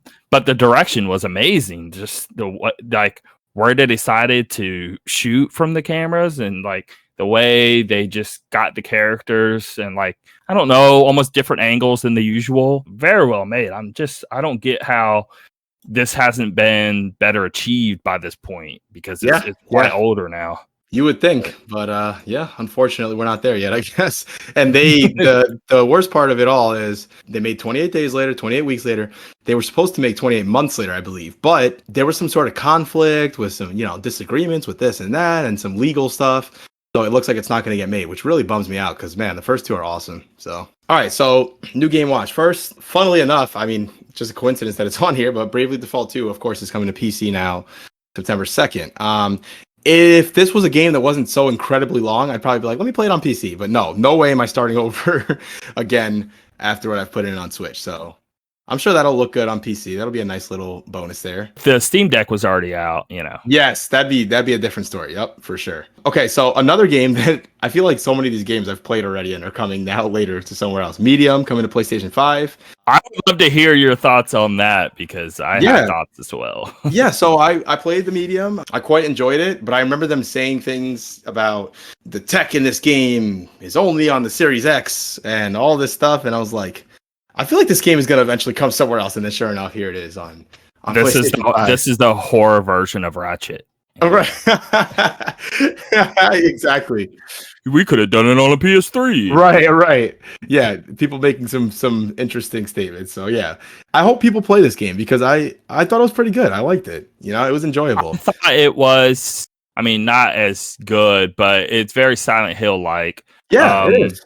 It is. The style is very similar to that. Now, the aesthetic and the environments and all that is really pretty and really spooky. Really well done with its level design. Yep. It's just the story isn't quite there. There are some good scary moments. The gameplay is also a little lacking. So it's like the story, because horror stuff, it has to build up slow, so you get a lot of context, and they're really good about all of that. Give you just enough more environmental ways to understanding how this hotel went bad or how you as a character are in the situation that you're in without just spelling it out for you. They handled that very well. Yep, agreed. It's just where it went, it didn't go far enough. But it's baseline. Like if you were to give the backstory to somebody else and they were to build it instead, I think they could have done a better job. But the original design on who the character is, why the hotel went the way it went, why these other characters' backstories went the way they went. All of that is like perfect. Yeah, totally agree. I think the game had a lot of potential. You know, some aspects it reached it. Others, I was like, okay, this could have been a little better. I thought some of the chase scenes and stuff maybe could have been a little better. Felt a little wonky, and you die the fifth time in a row. It wasn't fun. It didn't feel, you weren't like panicking. You were just like right. It was just annoying. Yeah, it just annoyed me after a while. But overall, I like the game. I hope people play it on PS5, and hopefully we'll get something else in the future from them, if not something different. Well, the rumor is that they're working on a Silent Hill game, right? So I know a lot of people are, who really hold Silent Hill in high esteem are kind of bummed about that, but I don't know. I say give them a shot. We'll see what happens. Look, there's still not a game that's been made like this in a long time. That's true. And if you've been craving a Silent Hill or Resident Evil experience of like the older style, like PS1, PS2 days, it's still worth playing. We're crapping on the things, and a lot of people are always like saying the things that we're saying, but I still am going to put over the bad. There's still more pros than cons. It's still totally very important. The hotel history and experience of traversing the hotel is really, really cool. And then it goes outside of that to the garden areas, which is very well done. It's still a good game. It's still like, I would give it an 8 where I would put it. And I still think people need to play it because it's rare to get experiences like this, and you're still going to enjoy it. Just because there's some flaws doesn't mean you shouldn't play it. I couldn't agree more. Yep. Hopefully people give it a shot because and drop the console war nonsense. Right? It's like I've seen people posting like, oh, well, that game doesn't look great anyway, or they're so excited to see that it has a 70 on Metacritic. Oh my god, a PlayStation game would have had higher, or vice versa. It's like, just play the game, man. You want to play the game, it came to PlayStation, play it now. Give it a shot. So yeah, hopefully people play that. Next one, Fist, aka Forged in Shadow Torch. I know I showed you this and you seem pretty into it. I've been following this game for a little while now since it was revealed. Super excited about this. I love these kinds of games, these 2D, really beautiful, fun, shorter games usually. I'm all about that. So I'm gonna try to squeeze that one in, even though I know both of us have some games coming out this So week. I was just listening to Last Sacred Symbols, and they were talking about how Colin usually hates on like 2.5D games. He does. He just says, well, I hate them just because like they're ugly. But somebody brings up an example, and he agreed with him. Well, Beautiful Joe is great, and that's technically 2.5D. And he's like, yeah, that's true. And there are some examples of good 2.5D. The problem is the majority isn't, so that's why. Now, why I'm saying that is this looks like it could be one of those good 2.5Ds. Agreed. Yep. Man, I can't wait for this game. It looks awesome. And sometimes it's nice to have a short game in there, you know? I don't know the exact length of this game, but if I had to guess, I'm guessing this game is not anything longer than 5 to 8 hours, maybe something like that. But it looks great. So super pumped for that. I'm sure we'll both be playing that one. And that's on September 7th. So wow, that's tomorrow. Jeez, didn't realize that. PlayStation 5, PlayStation 4. Yes. Let me make sure I mention that for the next one. So Life is Strange True Colors, that's coming to pretty much everything. PlayStation 5, Xbox Series S and X, PlayStation 4, Xbox One, Switch, Stadia, PC, your refrigerator. I mean, come on, seriously, everywhere. I'm super pumped for this. I know some people look at this game and it looks corny to them, which I don't blame them. It looks corny. It does. It does. I totally understand why someone would look at this and think that. I'll say the Life is Strange games, in my opinion, have been pretty good. They tell really good stories.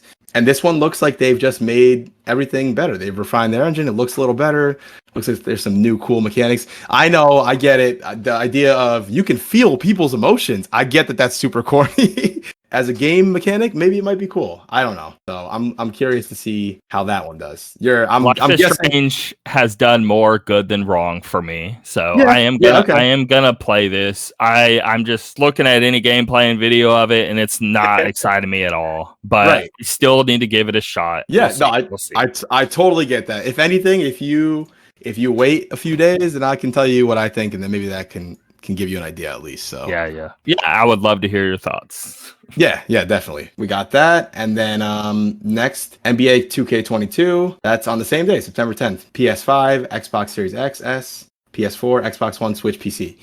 I'm not really a big sports guy, but I know people love these games. I gotta say, I'm kind of surprised that they haven't done like here's our game as a service now, kind of like the soccer game is doing now, the Konami one, eFootball, whatever they're calling it now. I'm surprised that NBA hasn't done this yet. I think they'll get there. I mean, they should have done it a long time ago, but I still feel it will happen. Yep. So I don't have that much to say on this. I've played some 2K NBA games here and there. They seem like they're well made, fun for people who love that kind of stuff. Just not really my thing. One more thing on the game service. I don't know if people want that, though, to be honest, because you know what that means is that means they can throw in way more. They already throw in a ton of microtransactions. They already have so many. I feel like they've already crossed that bridge. People are spending $60 a year and buying microtransactions from, so might as well do something. But then again, from the business standpoint, is there any reason for them to do it if they keep getting all these people buying their product every year? They actually may make more doing it because that's true. Now you're getting everybody onto a platform to where if you want new content, you're buying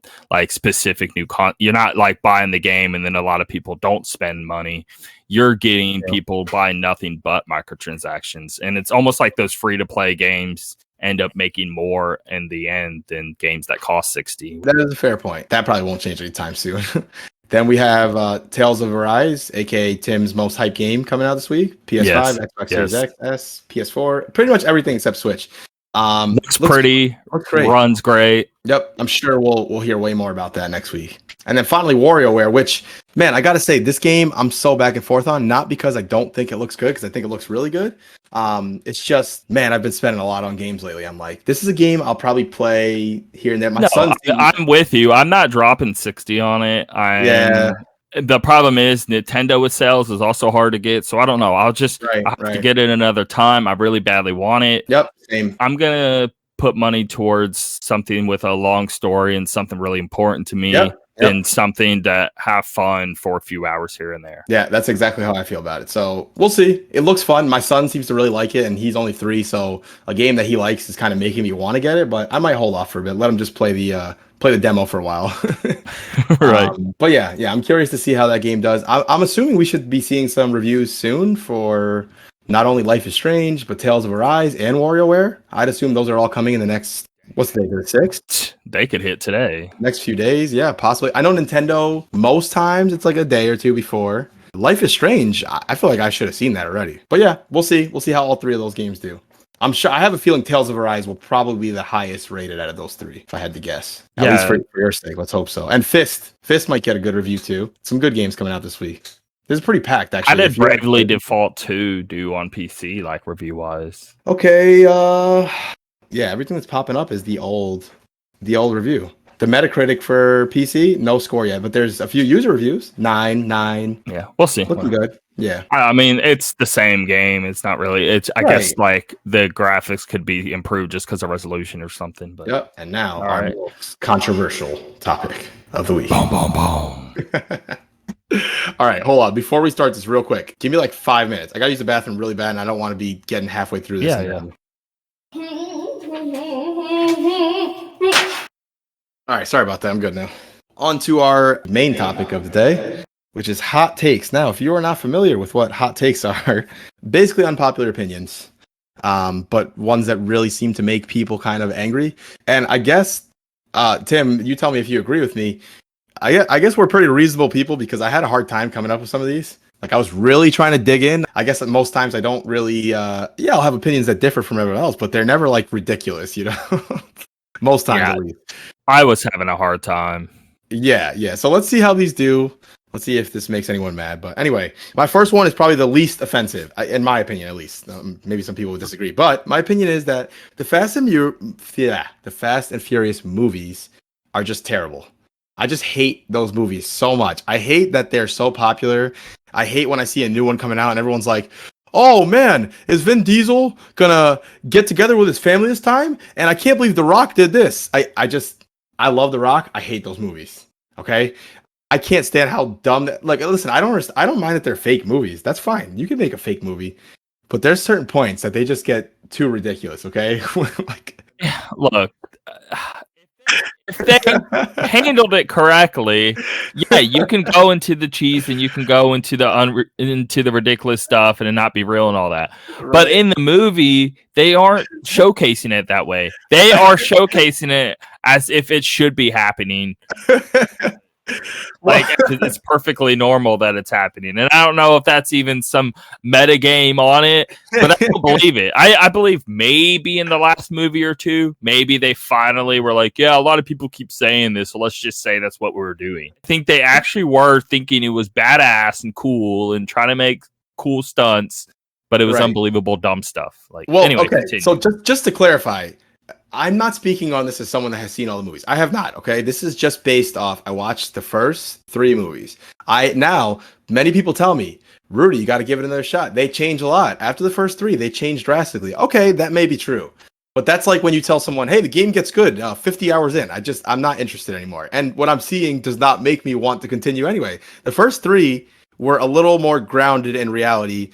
And I already, like the first one I thought was all right. Okay. Interesting premise, right? Vin Diesel and Paul Walker and all those guys. It's like Gone in 60 Seconds. It's like one movie. It's kind of fun, and that's it. You don't even need a second. Exactly. So I was kind of like, okay, this is interesting. Then the second one came out, and I see Ludacris and all these corny people. Like the acting was really bad.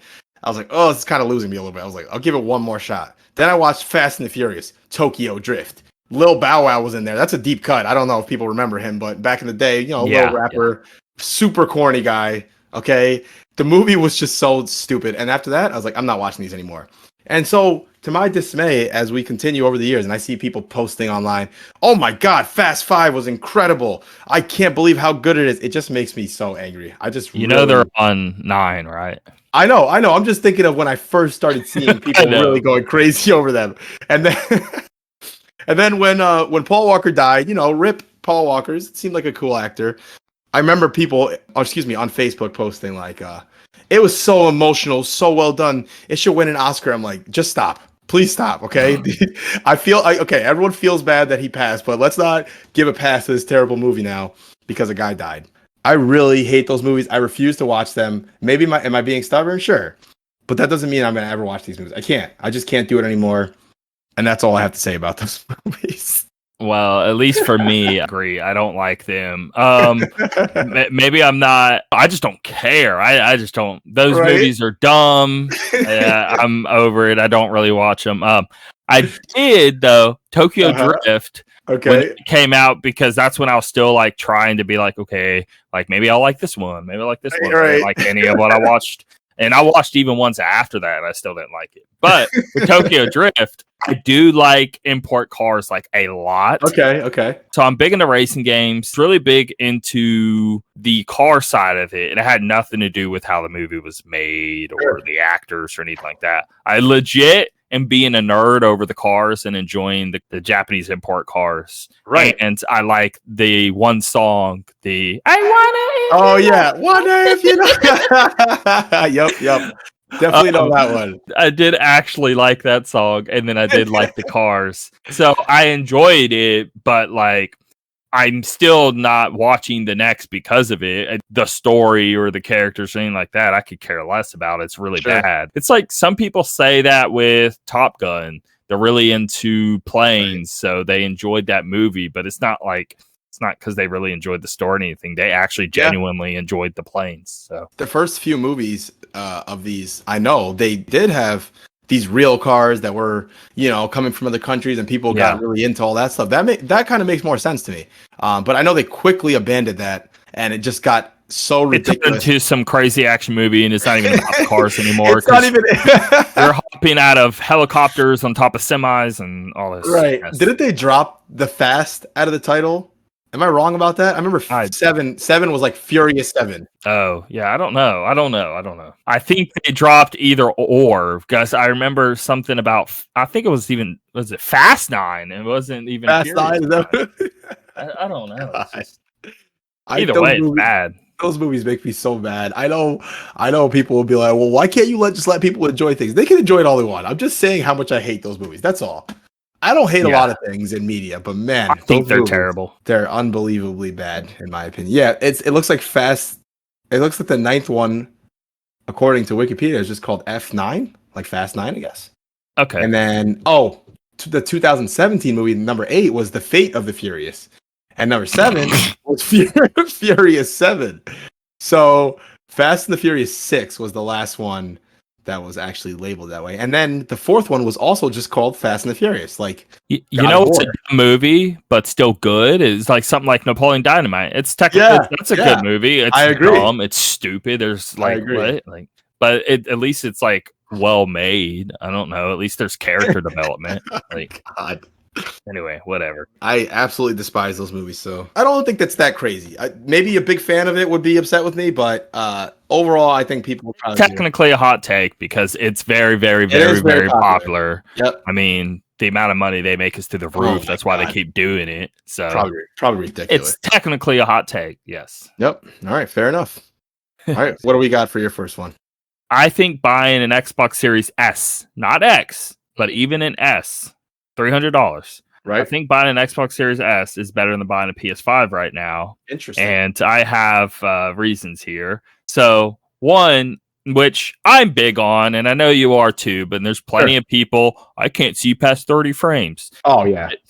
I am big on high frame rate. That was my most favorite thing. I mean, I got these monitors for a reason that do 144. Right. And when I started gaming on that a few years back, it was a game changer. It's almost like going into VR for the first time or something. It's that big of a movement of like, it's so fluid. It's almost feels, I don't know how to describe it. It's like day and night, man. It's way different. So I'm with you on that. I love it. So there is over 100 titles, okay, that do 120 FPS on the Series S.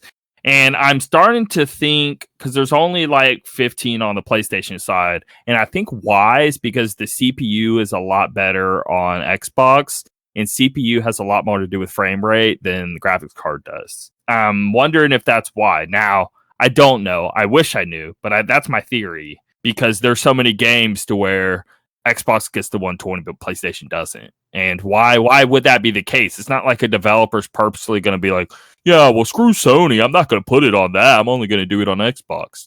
Why wouldn't you just apply it to both? There's something causing that not to happen, and that's the only thing I could think of. It's a fair point. All the points that you've brought up so far, and plus what I know about, what you normally say about Xbox Series S. If I had to think off the top of my head, okay, you have those bumps with the resolution and the frame rate. Okay, that's one. You have Game Pass. I get that. So it's not even resolution. The thing this is a Series S. Oh, sorry, not the resolution. An X, I mean, that's like X versus PS5, and you're choosing between the two and all that. I'm taking the hot take of going all the way to S, the budget console that's supposed to be very weak and everyone crapping on. But even that is better than getting a PS5, and I can list why. Yeah. I see your points, but if I was gonna buy one, I'd probably. But then again, I don't really have a fair opinion on this because I have a computer. Let's say I didn't have my computer and I couldn't, get the X or let's just say the PS5 somehow had a discount or something, and I had to choose between the PS5 and the Series S. I still feel like I would lean more towards the PS5 for some reason. But so let me go into. Let me hear it. Let's stick with the frame rate here. I'm almost done. So with the 120 FPS as well, most games it's over 90%. I've looked into it. There's very few times where this isn't the case. But when they go to 120 on these new consoles, they go down to 1080p. Okay. So there are, and the Series S compared to PS5, they're both going to be 1080. So even the few games that are 120 on PS5, I get the exact same experience on my Series S because I'm trying to get higher frame rate over visuals. So if I'm that type of gamer, I'm getting the exact same experience now that I am on my Series S compared to PS5 if I want the higher frame rate. That's pretty wild. So it's not even a slight bump in resolution, exact same resolution, exact same visuals at this point with the way cheaper console. Okay, that's fair. And then another point too is, so even with 60 FPS games, so Control's a good one, but I can list many. But with Control, they have quality mode and performance mode. A lot of games do this, and whenever you do performance at 60, drops the resolution. Let's say instead of 4K, it's 1400p or whatever like that. Right. But for some reason, these games, like I'll be taking screenshots internally within the system and then blowing up my computer and comparing between the two. The Xbox side, even Series S, is looking better than the PS5 version in performance mode visually. And I don't understand why even that's happening. And maybe, again, it has something to do with the CPU. So if you're wanting to get, like, maybe they're making these games in 30 and then in performance, hey, now you want it 60, so it drops the visuals. Now the Xbox version seems to be looking better when that's taking place. I wish I could. We were doing video right now because I would show the audience, but the proof's in the pudding. I mean, it's there. When you compare the two, you'll see, like, why is it looking better on my Xbox? So I guess if I play 30 frames, that's the only way I'm going to get better on my PS5. I'm not playing 30. Who's playing 30? I understand 60, 120, and maybe you want to play 60, but many games don't offer 120 and you're stuck 60. Many people aren't going to choose 30 at this point. People are at least going to 60. Even people who are not crazy would choose over 30, I think, at this point. Even choosing between those two modes, now it's looking the same or even better on the Series S. That's something to do with the colors, or like the textures aren't like looking at. There's something. I would love to know what's going on. And I'm starting to wonder, maybe the PS5 is harder to develop for, or there's something, because it's like, if you were to look at the parts and the power of them, it wouldn't make sense on why it would look worse. So there has to be some new part of the equation going on here that we just don't know yet. Sure. Something behind the scenes. Which, again, goes into other problems of a lot of PS5 games. Let's say third-party games. They will be a lot worse. Like Biomutant, there's games to where the PS5 version was far less features, whether it's frame rate, whether it's resolution. They're getting held back from the Xbox side of things, where even the Series S isn't getting held back. Right. Games are performing better. Games are running better on this S than this PS5. And then with the Series S, let's go to a new thing now. So Quick Resume. I think Quick Resume is huge. I think it's a game changer. Can you explain that just in case people don't know? Yeah. PlayStation doesn't have this feature, but on Xbox S or X, whenever you launch a game, you can switch to another game. You can switch up to 8 to 10 titles. Sometimes I'll max at 8, sometimes I'll max at 10. I think it has something to do with how much memory a game holds in the background of the cache or something. But regardless, 8's plenty. Okay. It's pretty awesome, man. Let's just say 8, and I play 8 for safety's sake. But I'll be able to switch between certain stuff up to 8 titles. Let's say I'm playing Resident Evil 2 Remake, right? Instead of me having to get to the safe room and I need to get off like right now, or I just want to do something else for whatever reason, I can bounce to another game. I can bounce to another application, whatever I want to do. A week later, I go back and it's exactly where I left off, and I don't have to worry about saving. Right. And once you start getting used to it, it may not sound too big from the start. And I didn't think it was going to be that big from the start. I remember hearing about it and be like, oh, dude, that's cool, But now that I've had it since November with these consoles, I'm now like, it's very hard to be without it. And whenever I'm playing on my PlayStation 5, I'm getting annoyed really easily because I can't want to do something else because you get so used to that system. Even on PC, you don't really get that. It's a whole unique vibe of like swapping games, and it's just where you left it. You don't worry about it. That is a big deal. That ever since I heard about this feature, I always thought, wow, that's probably the only thing I can think of that's going on with consoles that I want on PC that we don't already have. Because man, that is actually a really cool feature. Yeah, because if you were to just load another game on your PC, sure you could do it, but now you got 2 games running, and your graphics card is going to start melting here real soon. I hope that eventually comes, because the possibilities on PC doing quick resume, man, that could be pretty awesome. But I gotta say, man, everything I've heard so far, even though again I don't really have a fair opinion on this, but I think you make good points. Like I can't really objectively disagree with anything you've said so far. If you were going out and buy one of these, especially now with the major problem that Xbox has had compared to PlayStation, they've kind of fixed that quite a bit by getting Bethesda and all these new studios. Yeah, they have a bunch of new stuff coming out. Yeah. Games are not going to be the problem anymore. Right, right. And that's the number one reason why I would normally pick PlayStation over Xbox. But if they fix that, no one objectively can sit here and tell me that PlayStation does more to make their console more user friendly and more the services they put, they make them more, I don't know, more appealing. Because they don't. I mean, Xbox has that down 100%, and I don't think anyone with a straight face could deny that. Smart delivery, like we were talking earlier, that's huge. Yep. That's huge.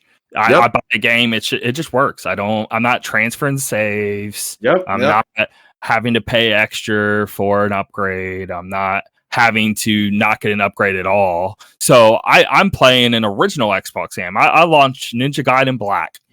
That's 4K 60 now. They didn't do it, like they don't need the developers to do anything. Xbox did it. Yep. See, on PlayStation side, you have to get the devs to update it themselves. Right. And you have all these games. What, are you going to sit there and call after call after call all day, every day, getting these devs to update old games? Yeah. Good luck with that. Like, what I'm saying is Sony needs to... I love Sony, PlayStation 1, 2, 3, and 4. Easily better than whatever Xbox was offering at the time. Okay? Right. Back PS2 and Xbox, come on, PS2 is obviously the better system. But so this is a very new thing with me on being like, wow, Xbox is doing a ton here. So, okay, that Zone of the Enders, I got the HD collection. So Zone of the Enders 2 is PS4, but not the first one. I get first and second and high res. You know how the 360 catalog, 360 PS3, there is a lot of great games on that system. Totally. Tons of them. 360 is one of the best gaming libraries to exist. Totally. Yep. So the fact that I can load any of those games up, huge, incredible library, and now I'm just playing in 4K and frame rate now smooth instead of all over the place and running choppy and running crappy. It's like all the remasters I could ever want, just right from the start. Yeah. Yeah. They don't have to get the devs to do any more work. I don't have to do any more work. My saves are still there from 2008. Like, it's incredible. No way would you launch an older game on your PlayStation 5 and your save's still there. You know what I mean? No, it's fair. It's all fair points. So I can't really say much against it, especially the fact that it's quite a bit cheaper too.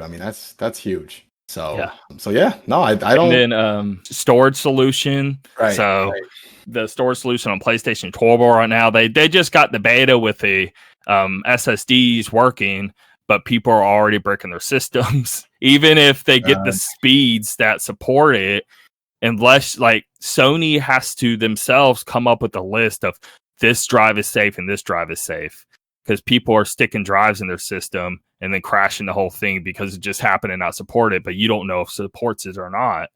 So I wouldn't even mess with it until it's out of beta and you have them themselves tell you what's safe and what's not safe to get.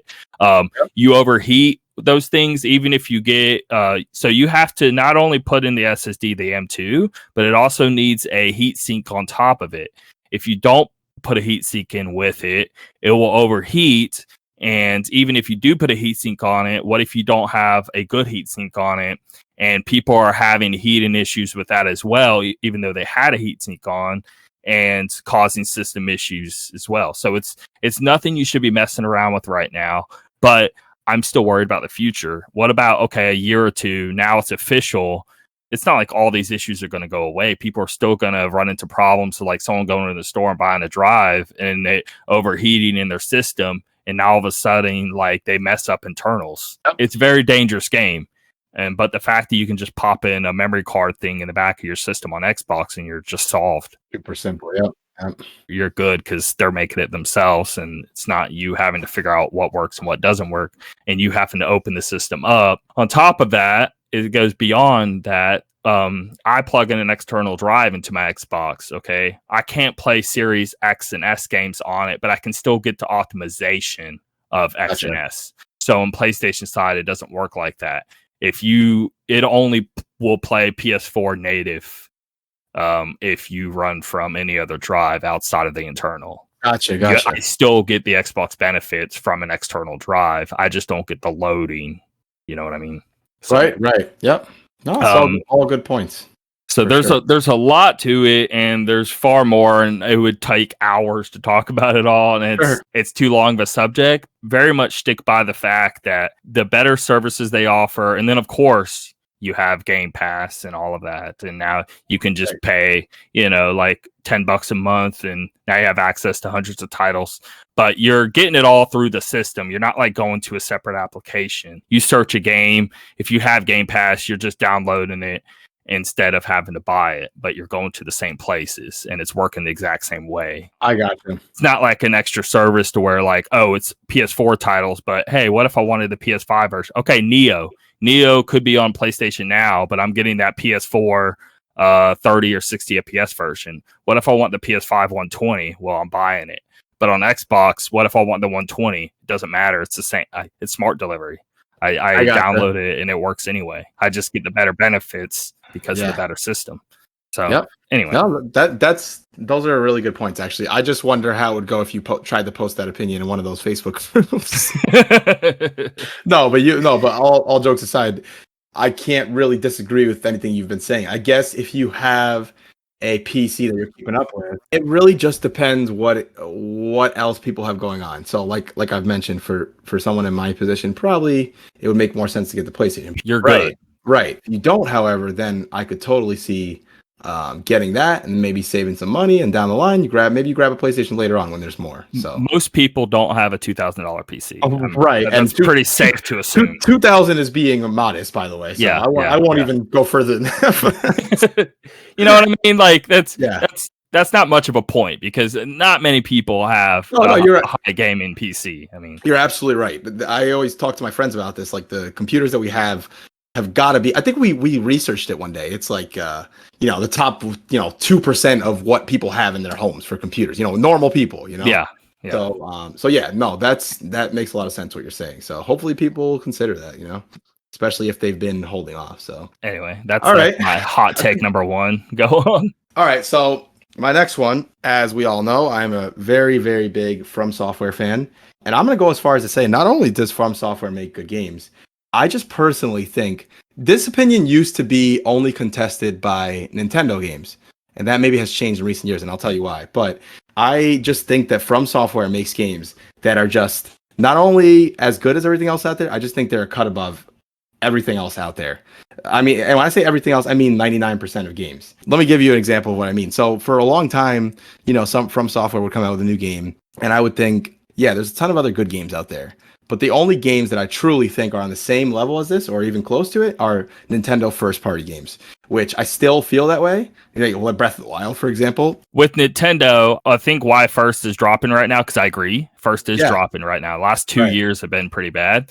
Right. They aren't even, it's not even first-party games. Actually, think about it. Who's making the Mario Tennis? Who's making the golf game? Yep, you're right. Those are outside companies making it for them. Yep. These aren't actually first party developed under Nintendo. So I think that's why. That's a fair point. But even that's true one, Super Mario Odyssey. Let's put that. Right. I'm not going to say From is better than a Super Mario Odyssey, like in terms of quality. They could be the same. Sure. I'm just saying, like, that isn't a bad quality. It's no. Recently we've been getting bad quality, but it has technically been from outside of their umbrella. Even if we include the first party Nintendo games, for the most part, I feel that they are pretty much on equal footing. Maybe I like the Nintendo game a little more. Maybe I like the From Software game a little more. But speaking on the number of games that come out every year in general that get a lot of coverage, maybe they get, high praise, 9s and 10s, right?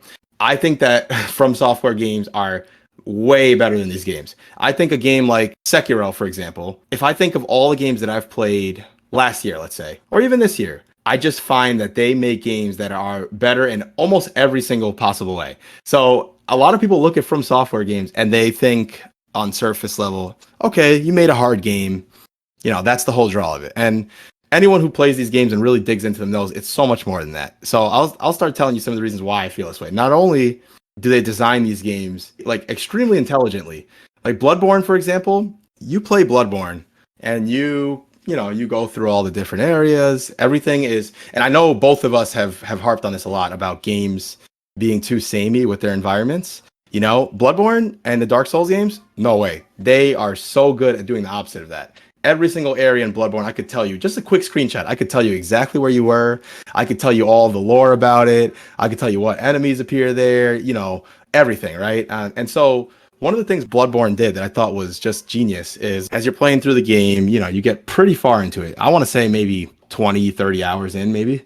And you get to a point where you're in this sort of swampy area and you have a few choices, go on forward where, the main path.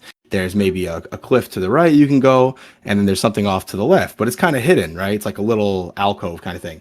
Anyway, I just went in there thinking like, let me just see what's over here. There's some really super tough enemies in there, and you're fighting through the swamp. You're getting poisoned. It's just super hard. Anyway, I get through all of it, and then you come out on the other side of it after all that struggle, and you're opening this secret building that leads back to the beginning of the game, like literally where you started from the whole beginning of the game. I was like, this is so crazy that they're able to pull this off and do this. If I remember correctly, it brings you back to the clinic at the beginning of the game where one of the characters, she does some, and this is what I love about it, is when you get this far into the game, and if you choose to absorb the lore and the story and everything, you're aware of this person, and they do their experiments in secret in these buildings, and you don't really know much about them. You've heard a lot, and all of a sudden now you're coming out into their freaking house, and you come across them when after this hard area that you got through, now you're coming to this crazed lunatic here doing experiments and wanting you to fight them and for you to back off. So that's just one of many things that I think are super brilliant about these games. But I can keep going. I mean, that's just one. The enemy design, just the level design, the enemy design, animations, the way that the game controls, the level of difficulty and challenge throughout the game, in my opinion, is perfect. I know, again, everyone goes to these games and they say they're super hard. But again, it's all about a gradual increase. I just think these guys are super talented, and there's a reason why they've literally started a new genre. I mean, there's, Souls-like now. People identify games this way at this point. Now, again, do I think that there's no other games that are as good as these games? No, not necessarily. It's a little bit of exaggeration, obviously. You're saying it's in the top percentile, so I think you could come up with some examples of some games, but it doesn't mean like how you're saying with Nintendo first party of us thinking that they're top quality and they have been for 30 years. Right. All of a sudden From is in that boat. I feel like From just doesn't miss anymore. They've made some, they have a long history. They made some games that were duds here and there, fine. But ever since their resurgence and they came out with Demon Souls, Dark Souls 1 through 3, Bloodborne, Sekiro, and now Elden Ring, which I haven't played yet, but from all accounts, looks like it's going to be another, hit. I just think their games are, even their worst game out of those that I mentioned, which is Dark Souls 2, in my opinion, is still, to me, better than the majority of games that came out this year. I just think these guys are so talented at what they do, and maybe this will change at some point in the future, like it does for a lot of developers. Their fall from grace. But right now, I just think they're just above almost every other game every year. Now, again, like I said, I want to keep repeating it so people are clear. There are exceptions, of course. Do I think Breath of the Wild is on the same level as these games? Yes, 100%. But yeah, just overall, you pick any of those games I mentioned, you compare them to the most games that come out this year. Like, you look at some other games that come out every year, and they're doing some things right, but maybe they dropped the ball completely on the other things. Horizon would fall, but let's say Ghost can be with them or something like Yeah. that. But technically, if you really looked at every aspect, Sure. would be a better quality than even Ghost. Ghost. In my opinion, you saw how high I was on Ghost. I just feel that in my opinion, Ghost does everything very good. Meanwhile, to me, the fact that I beat Dark Souls 3 and now Demon Souls and I play 10 hours of Bloodborne, right? I know and I can agree that Sure. the quality is definitely there. I mean, totally. It shouldn't take 4 games for me to then now their quality is there. Now, it's now just on the user how far they take it. But in terms of them making it, they did everything they were supposed to do. That's how I feel with Psychonauts 2. Going back to that, I feel they did exactly everything they should have done, and they nailed it 100%. Yep. If they were to change one aspect of it, it wouldn't be the game that it is. It's like a snowball effect. You change one thing, now you have to change 100 things. Yep. They're smart on exactly how they handled it. So I think that these games, the reason why these games are so special, in my opinion, is 2 other additional things. Is number one, what other games that developers make have this effect that always happens? I see this happen so often. Someone will play one Souls game, and then that's it. Then they're like, "Oh my god, I'm playing Dark Souls 1. Now I'm playing Bloodborne. Now I'm playing Sekiro." Like, these games always have this That's effect, a good point. Let's say even Nintendo, okay, you play one Mario game. Right. Do you know how many people I know that only played one Mario game and didn't play another? Exactly my point. And those are great games.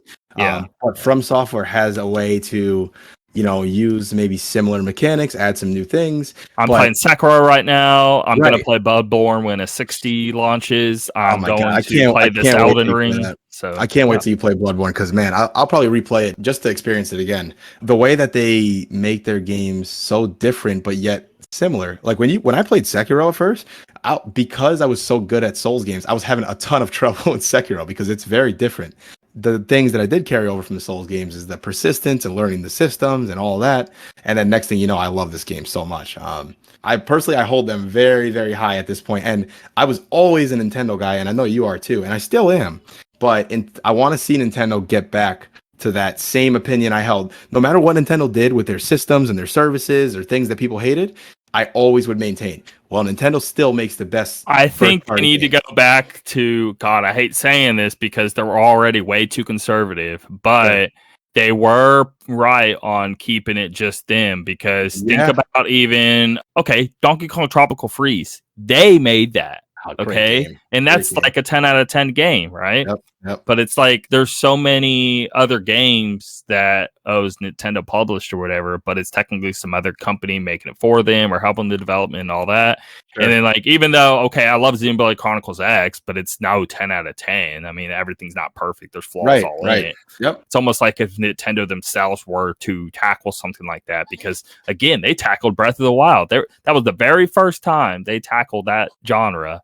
And they did perfect. That's a good point. Okay, your Marios, your Zeldas, your Metroids, all that. This new Metroid coming out, it's not them. It's Mercury Steam making it. You can tell it looks like a good game, but does it look like a good Nintendo game? We'll see. Exactly. It'll probably be a good one, but yeah, I there's just pros and cons to it. Hey, now we get more of them, and we can get more fresher ideas, and it's cool and all. Right. But now we can't sit here and say, well, now these are going to be perfect games, and they could have been otherwise. Yeah, they don't have that seal anymore where this is going to give you the best. Just to wrap it up, I will say, again, those games, and in particular, let's see, how many games did I list? Demon Souls, 1, 2, 3, Bloodborne, Sekiro. Okay, so out of those 6 games, especially Bloodborne and Sekiro. If I was going to tell someone, do you want to really be blown away by how good these games are? I would suggest one of those two. Now, Bloodborne, a little less so, not because I don't think it's better than Sekiro, but because of the 30 FPS. Now, if that doesn't bother you, go for it. Otherwise, I'd say go Sekiro, and you'll see how incredible. It doesn't even stay 30. It drops a lot. I know.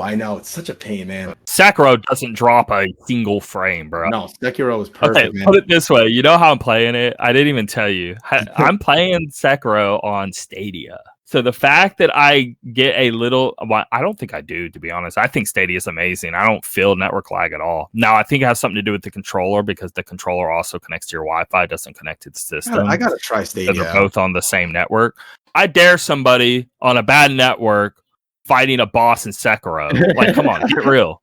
Like, it obviously works well if I can do that. So, yep, totally agree. So to wrap things up, I'll say this: the fact that these guys have made 6 incredible games, favorite game ever, I guarantee you some people have in those lists. I'm shocked that they still have something that people who play video games is, which is bigger, Breath of the Wild 2 or Elden Ring? I mean, you could have this discussion till the end of time. The fact that it's already that high regard to a company that's been since what, the 80s? It's been quite some time since I've seen a game get this much buzz. So how it is for us normally as Nintendo fans, where it's on Nintendo console, this is something that's going to be in a bunch of places. So yeah. Oh yeah, man, that's how I feel. Looking forward to it. I feel like I'll be proven right in January again. We'll see. We already hearing previews out of it, and they're all just, it's couldn't be any better. All right, can't wait. My next one here, cutscenes don't bother me, and I don't know how else to better title that, because I'm not saying somebody needs to, like, okay, if they don't like cutscenes in games, okay, that's a prerogative. There's plenty of people that don't like this aspect or that aspect. Same with like music and all that. It just depends on what you're into. Sure. But I'm saying developers should not be scared to add a cutscene, to add to a story, to add more substance to something. It doesn't all have to be. I keep seeing this narrative lately that, oh, it just needs to all just be like as you play in the game and you just get an environmental storytelling.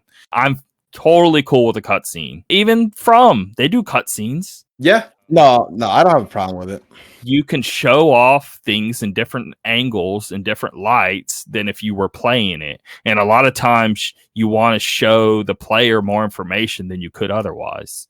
I think it's a very important and useful tool to do more world building than you could otherwise. Are you okay with, I know you're a fan of Kojima and so am I, but are you okay with that approach to cutscenes where it's super extended, long cutscenes? It can be as short as you want it or as long as you want it. You just got to be good at it.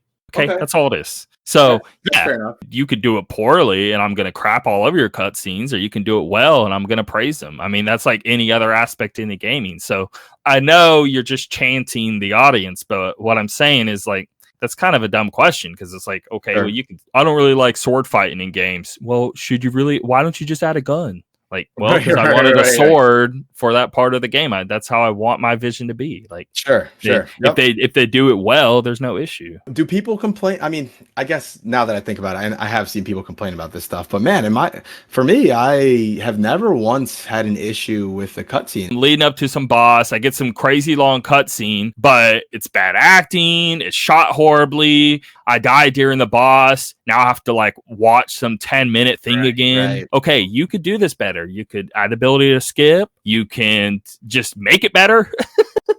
Right. So then I don't disagree with you saying as long as it's done well, because I agree with you. Only times I hate it is if you're doing a cutscene for something that should have been gameplay, that would have been better done as gameplay. Yeah. But the example we're talking about, Kojima, that's called game design. You happen to be good at game design. Kojima does a great job with it, though, man. I'm so invested when he puts on his cutscenes, so I've never had an issue with that whatsoever. So I mean, Resident Evil does really well with cutscenes. Yeah, that's a fair point. Yep. I think I'm getting a little, I won't say it's bad, but I'm getting a little fatigued with here's a cutscene. Here's a big bad enemy in the cutscene, and then the cutscene ends and you have to fight right away. The formula is getting very tiresome. I agree completely. I have been feeling that. Change it up.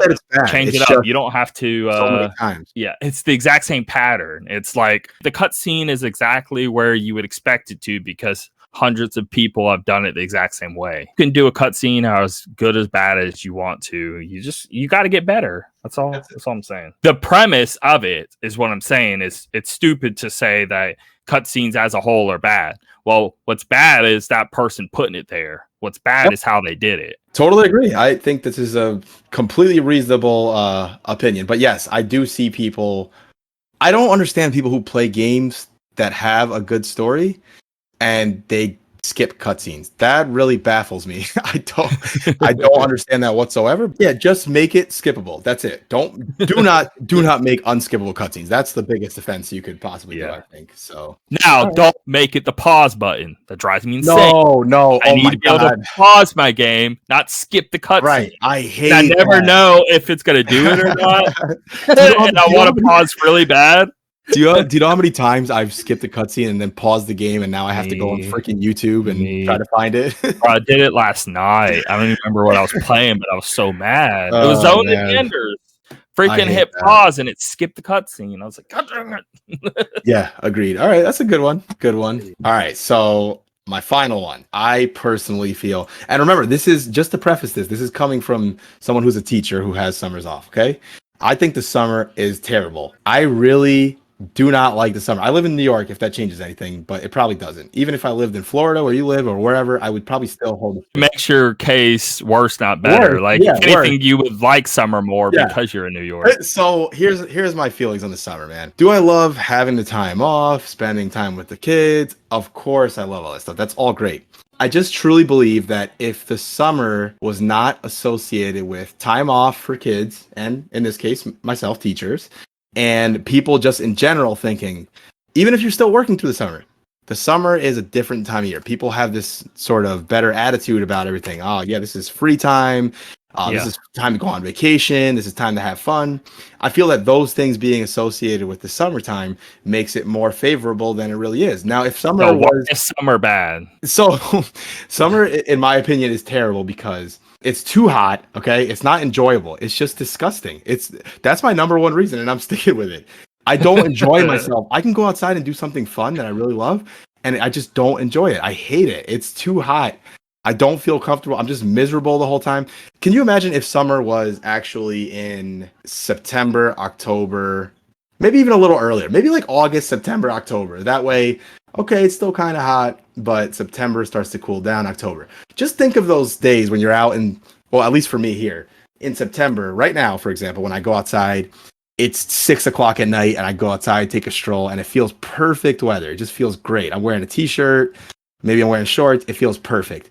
Now imagine, coupled with that, the kids are off from school, everyone's out, we can take vacations. I feel like people would have a different opinion about it. Yeah, you're actually just walking around hating how hot you are. Oh my God, I can't stand it. I would much rather be in it, like when the winter comes and everyone's complaining about the cold. Okay, I don't like being that cold either, but I bundle up, I throw a big North Face jacket on, some gloves, I get warm. When it's this hot, if you strip completely naked and walk down the street, you're still going to be sweating. And you're still going to be hating your life. I hate it so much. My wife and my kids probably get so annoyed at me. I'm just the most annoying person when I'm that hot. Oh my God, it's so hot. Oh my, I'm taking this off. I'm like walking around my house in boxers and you just can't take it anymore. She's like, "What's wrong with you? It's not even hot here." This is actually a funny thing I do. Like when I play video games in the summer at home, I will sit in the living room. We don't have an AC out there, right? So I'll sit on the floor against, my back will be against the recliner that I normally would sit in. The recliner's just too hot. So I'll sit on the floor and I'll aim this tower fan that I have. I'll just put it 3 feet away from me. And I'll just aim it right at me and just sit on the floor and just, if I don't move, it's perfect. But even in the basement, me thinking, okay, maybe I'll be cooler down here. Nope, I'm still miserable. You could take me to I love roller coasters. We could go to Six Flags, and if it's that hot, I'm just not going to enjoy myself the whole entire time. The only time I'll enjoy myself in the heat is if we're at the beach or swimming, because I'll be in the water the whole time. But a lot of people don't really do that at the beach. A lot of people are like, I want to lay out. They'll just lay out. Yeah. No, not me. I'm sorry. I have enough color on me. I'm good. I'm going to go in that water right away, and I'm spending my whole time there. So a lot of people will just get really tired of me complaining the whole summer, because that's literally what I do from start to finish. I just can't. Maybe it's me. Maybe I do get way too hot super easy too. I don't get as mad at you over it, but I agree with all of it. Like Yeah. I love cold weather. Yeah. Way more Yeah. than I liked hot weather. I am Same. that person. Same here. I get it. I can go outside. I mean, I don't know. I lived in Florida all my life, and it's Right, like right. Yeah, you're kind of used to it I have a too. 100 to a 5 range, and I'm just used to it. Oh God. It's hot. I don't like overall. I'd rather be cold than hot. Sure. But I Sure. think I'm just gotten over that in my life, and I think it's just Yeah. not a thing that bothers me anymore, even though I am hot. I don't know. I think the sweat is what really kills me, and I just feel so uncomfortable. Okay, so I'll take a shower. I'll get out. You know, you'll dry off. You feel like you're drying forever. Yeah. Okay, put my clothes on, and then instantly, my shirt is already drenching. I'm like, what the heck is going on here? Do I just sweat more than the normal person, or is it something else, or is it a combination? And it doesn't help that our favorite hobby is something that's indoors too. You know, like there'll be times where I'm outside and I'm thinking, man, I wish I could be in my room in the AC right now. And that's the other thing. I'm gonna have trouble when we move to a house. I mean, we're already paying electric here, but it'll probably be worse in a house because I just abuse the AC. I have to have the AC on all the time. Sometimes my wife will be like, "Well, why don't you take a cold shower then?" I'd be like, "What did you just say to me? A cold shower? What kind of devil nonsense is this? I would never take a cold shower. I can't." So many parts of my life I'm very much in the middle on. I can't do the devil hot. My Right. life will just full blast hot, nothing else. Right. I touch it, my hand just melts away. No way am I doing a cold shower either. That's Yeah, miserable. you'll do like a warm. One more thing I go wanted ahead. to say with the summer was it is my least favorite season. Any other season's better. So I'm Yeah. with you there. About the shower thing we're talking about is I can't do the cold shower because it like shocks my body. Like I don't know, it gives me this weird cold feeling, you know. But I also don't get why do I feel like every girl in the world takes a shower that is so scalding hot? Yeah, so I can't do that either. It's got to be, you know, I think they're technically just like hell is their origin, and you know. So yeah, as they get older, they try their best to like live in society and trick us, but they're all demons. That's got to be what it is. But yeah, so I tolerate the summer because of the nature of my job, I think. What else? Why are they taking that hot of a shower? I don't get it. I don't know. I truly don't get literally burning yourself. I don't. I will like sticking your head in a pot of boiling water. Like, I'll open the bathroom door and just see steam coming. Are you okay in there? Like. All right. So one more. What do you got for your last one? Too much freedom in a video game is a bad thing. Limitations allow visions and goals to be better created. Interesting. Okay. Give me an example of a game that you think does this. Elder Scrolls, Fallout. Even if the game was made well, okay, any Ubisoft game. Right. So Zelda, okay, why Breath of the Wild is so good. Yeah, there's a lot of freedom, but you're looking yourself, you're pinpointing a location, you're going to that location, okay? Yeah, you can roam around and all that and find random things to do. What I'm saying is Zelda still has a structure, even though it's open. You drop a ton of things to do for the player right from the get-go, right? Okay, You're starting an Elder Scrolls game, and you're talking to a few people. I want to say 30 minutes into the game, okay, well, you got about 60 things you can do right off the bat. Go check out your journal and try to figure out which one you think is more important or less important. You don't even know. That's definitely true. So you just start roaming around and you just start doing random nonsense, but it's not like the random nonsense is even that fun because it's like if you were to nail every aspect of the video game perfectly, okay, I guess that's the only way being completely open would benefit. But how many games is that? Right. Two that's ever been made? Yep. Anyway. I think that when you have that feeling, I started the game, and as I'm going, I'm getting, 5, 6, 7, 8 different missions listed in your journal and things like that. Yeah, I think that can be a bit overwhelming. And then it just leads to either one of two things. Either you completely ignoring it or you stopping your progress on the main game and just focusing on knocking all these out, almost like a checklist, Going and doing one mission, they're talking. All the information isn't there in the journal. Maybe if every word was listed or something, I guess that could help. Right. But it's like it's hard to even remember exactly why you were doing it, what you were doing, because along the journey, 20 other things happen. Now you don't even know why you were going there, what you were even doing. And it breaks the fun. It breaks the narrative. It doesn't feel important anymore. Yep. It just feels mundane.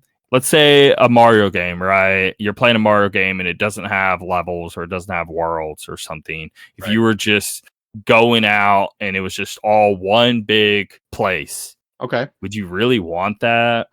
I guess the only taste of that we've ever gotten is like the Bowser's Fury thing that came out, you know? But it's contained. It is contained. It's like a hub it's world. only like 10 hours and it's a hub world and it still really plays like others do. Right. It's just But if like it was completely open, yeah, I don't know if that would suit something like that. Final Fantasy X, right? Was there any issue with the fact of you go into this location, you exploring it? It's not like the map is, you don't have to have like a hallway map like Final Fantasy 13, okay? There's plenty for you to roam in the section, and then you go to a new area.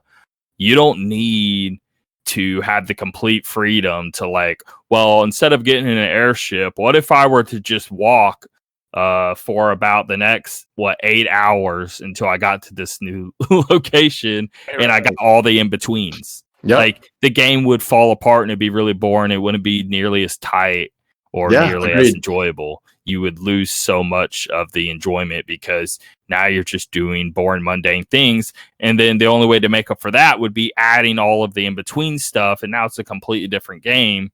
If you just have that clear vision of like, well, this happens to this character. Like the past has already taken place. We're in the future and we're telling a story to our kids and the game's playing out like we're telling a story. That's how I want it to play out. I'm not in my story talking about, so the 6 hours that I walked from this location to that location. Yeah. So I took a step here, took a step there. There was some water to the right. I decided to drink a little bit of water. I'm telling 20 hours just so I can get to the next main point, when I can just cut all of that and just show the next main point. I feel anything that's a little too open and gives you too much to do takes away from the pacing and the strengths that the game could have. Yeah, agreed. Devil May Cry, and you're not going in between areas, and you're just, everything's at your disposable from the get-go, and it wasn't like, or Bayonetta, let's say that. Right? What if you were doing all the in-betweens of Bayonetta? Yeah, like, you know what? That's a great example, actually, because I think Bayonetta 2 is probably one of the best games ever. You jump from location to location all the time. Right, and if they didn't do it that way, and to touch on your other take about the cutscenes, Bayonetta 2's cutscenes are just spectacles, and they're perfect how they are.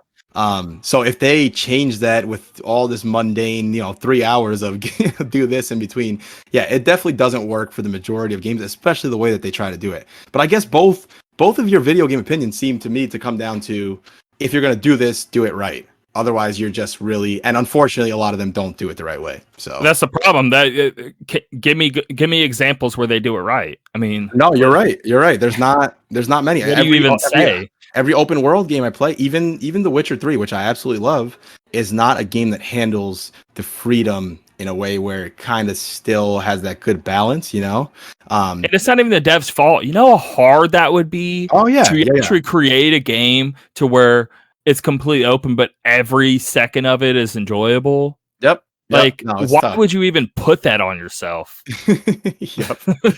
No, why not just make a tight, fun game, and you just happen to go here and there? You don't have to make it completely open and complete freedoms, and you can change your class at any moment, at any time. Okay, there's not much purpose anymore. I think what Zelda did was great because it was your own missions and structures and what do you want to check out and where do you want to go. It was your own doing, so that changed everything. I think games that's the only. I can't think of a single other. Okay, me neither. What other game could is a sandbox? So let's think of I don't know. Let's think of like the new Far Cry game, right? I've been seeing the map is pretty large. They give you a lot of freedom to do whatever you want, although they have a mission structure, but they have a ton of the question marks and points of interest on the map already there. That's the problem there, because you're just going to overwhelm people. They're just going to, when I get that game, I already know I'm going to see all this stuff. Oh my gosh, I check this out. I'm driving by an area on my way to a mission. Remember what was happening in an important mission if I'm doing 4 missions in between. Right. Exactly. I've now lost the focus and the care of my character doing something important. That's why, even though some people complain, I almost think that the approach sometimes I'm okay with this. I think the approach of telling your story in the background is kind of good sometimes, because if you really want to dig into it, you can, and it's not really affecting your enjoyment of the story. Like when I think of the Souls games, I have a general story that I'm keeping in my head as I go, but if I really want to dig in after, okay, I can start digging into the item descriptions and videos and all this stuff, that works for some people, I think. Yeah, but Souls, I mean, yeah, there's a narrative there, but Souls is about the gameplay. Oh yeah, 100% the gameplay, but okay, you can't like run over to the left and just keep running. Right. You're still in a contained area. You'd be surprised how much some people get, like some people play these. Oh, I can't wait to see what the story's about. I'm like, wow, that's interesting. I never really looked at it like that. But yes, you're right. Those games are not open world like the way that we're talking about. I wonder if Elden Ring, I was just talking about how From takes things and really brings it to a new level. Hey, who knows? They said multiple times, read it. They say multiple times throughout it that it's still very structured. They keep reiterating. I wonder. They keep saying that it's like Ocarina of Time. You have a Hyrule field, that's your hub. You have a big world, that's your hub. You're going to different locations, and then you're doing the activities there. And there's stuff that happens in the main world. But I'm saying that you're not free roaming. I'm meaning like, okay, you're playing this class, right? And you can run over to this city you keep running all the way to the right. You run in a new city. You talk to this guy, and now you can be a blacksmith instead of a guy that's an archer or something like that. Next thing you know, you got like 30 classes you can build up. You got you can fish, and then now you can as you're going to go fishing, someone talks to you and tells you about this crazy story that happened 3 towns over, but you just wanted to go fishing. And now like you got such an overburdening amount of activities that you could do or not do, and you lose all interest in like what the game was trying to portray to you on like the main narratives of it, I guess. Like even a Demon Souls or Dark Souls, there's still a main premise to it all. That's true. That's true. I just wonder if I understand their description. I get it. But even reading it again, I think there's a little bit of room for interpretation there, and we'll probably know better when we get there, because it says From Software is tackling an open realm is a series of dungeons connected by a vast overworld. So when I hear that, I think it could be leaning towards, which is it's more of a hub. It could even be Breath of the Wild. It could even be, okay, you have those 4, main areas that you go to, but it's a big open world far beyond land. Okay. I'm talking open anything. Like a lot of these RPGs. Well, yeah. Yeah, I'm saying like accepting new quests to changing a class to I want to go now be a vampire and spend 20 hours down this vampire chain. Or 2 hours ago, I had this new quest where I could go and be a werewolf instead, but I can do one back to back. So it doesn't even make any sense. Like, okay, are you a vampire or are you a werewolf? I guess you could be both. Like, okay, but that doesn't make it feel as important anymore. It doesn't, like, it loses my appeal when I can just, anything and everything could possibly happen and it doesn't matter anymore. And it's just it's almost like, okay, yeah, you can do whatever you want to do, and that sounds cool in the premise, but it loses its importance on your impact of feeling emotion. Like you're not going to feel as emotional on a story if you could just do anything at any point. Yeah, that's a fair point. Well, let's see how these next big games handle this. Should be interesting to come back to that. So that's kind of weird. Is Zelda the only one? I think so, and I'm sure Zelda will do a good job. Well, if Breath of the Wild wouldn't have come out, like you're like, what game even tackle this well? Well, Zelda made us even start considering this, like when people would just accept it before. Now we're kind of expecting a little more, I think, from other games. So especially that example we said with Horizon, the new Horizon, I'm expecting you to step it up with some things that I was doing in Zelda. So it still seemed kind of narrow when you saw the gameplay. One thing that bothered me more than anything were those stupid yellow strip things that you climb up. Why can't I just climb? Yep. Why am I climbing on specific things? That's telling me right now that I'm still going down hallways. Yep. Such a great mechanic that needs to be in many games going forward. So But she has a glider and you can go in the water. So That is true. I'm happy about those things. So even in Ghost, like, you know how, like, okay, I can only go up at these points and that is stupid. Technically, that spot where those things are at, if I were to go up another way, I can still get on that exact same piece of environment. It's not like I can't get on that environment at all unless those things were there. I could get there another way. In Horizon, and it's seeming like in this game too, if I see something in the distance, it doesn't mean anything. In Ghost, if I see something in the distance, I can still go there. That's true. That's a fair point. Yep. Anyway, that was good. All right, we covered some nice takes. I don't think we're that controversial, to be honest. There's some, it's some things here and there.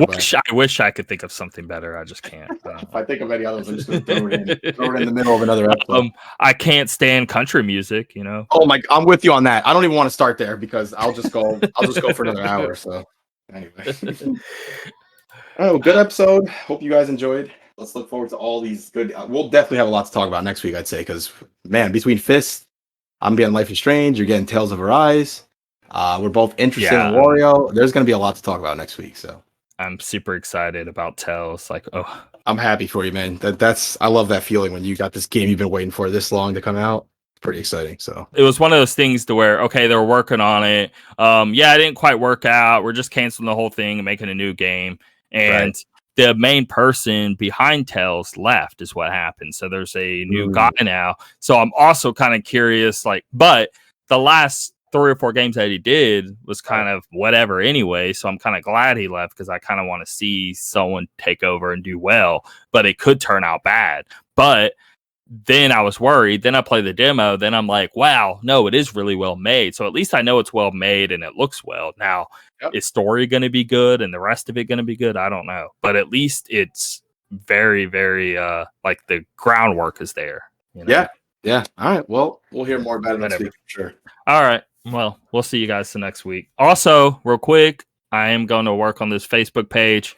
Yes. The Inside Bite. It's just titled that. I think it's already created right now, but I'm going to build the page up, and then hopefully people can go in there and just, let us know about yourself and what you like or don't like or any of that. But I just want to get to know the people that are listening over anything else. Definitely. That's a great idea. I'd love to interact with everyone and talk about it. And like I said, get topics from there people want to hear about. So that's a great idea. We'll take care of that. Well, all right, guys. See ya. You know what time it is, right? You know what time it is, boy.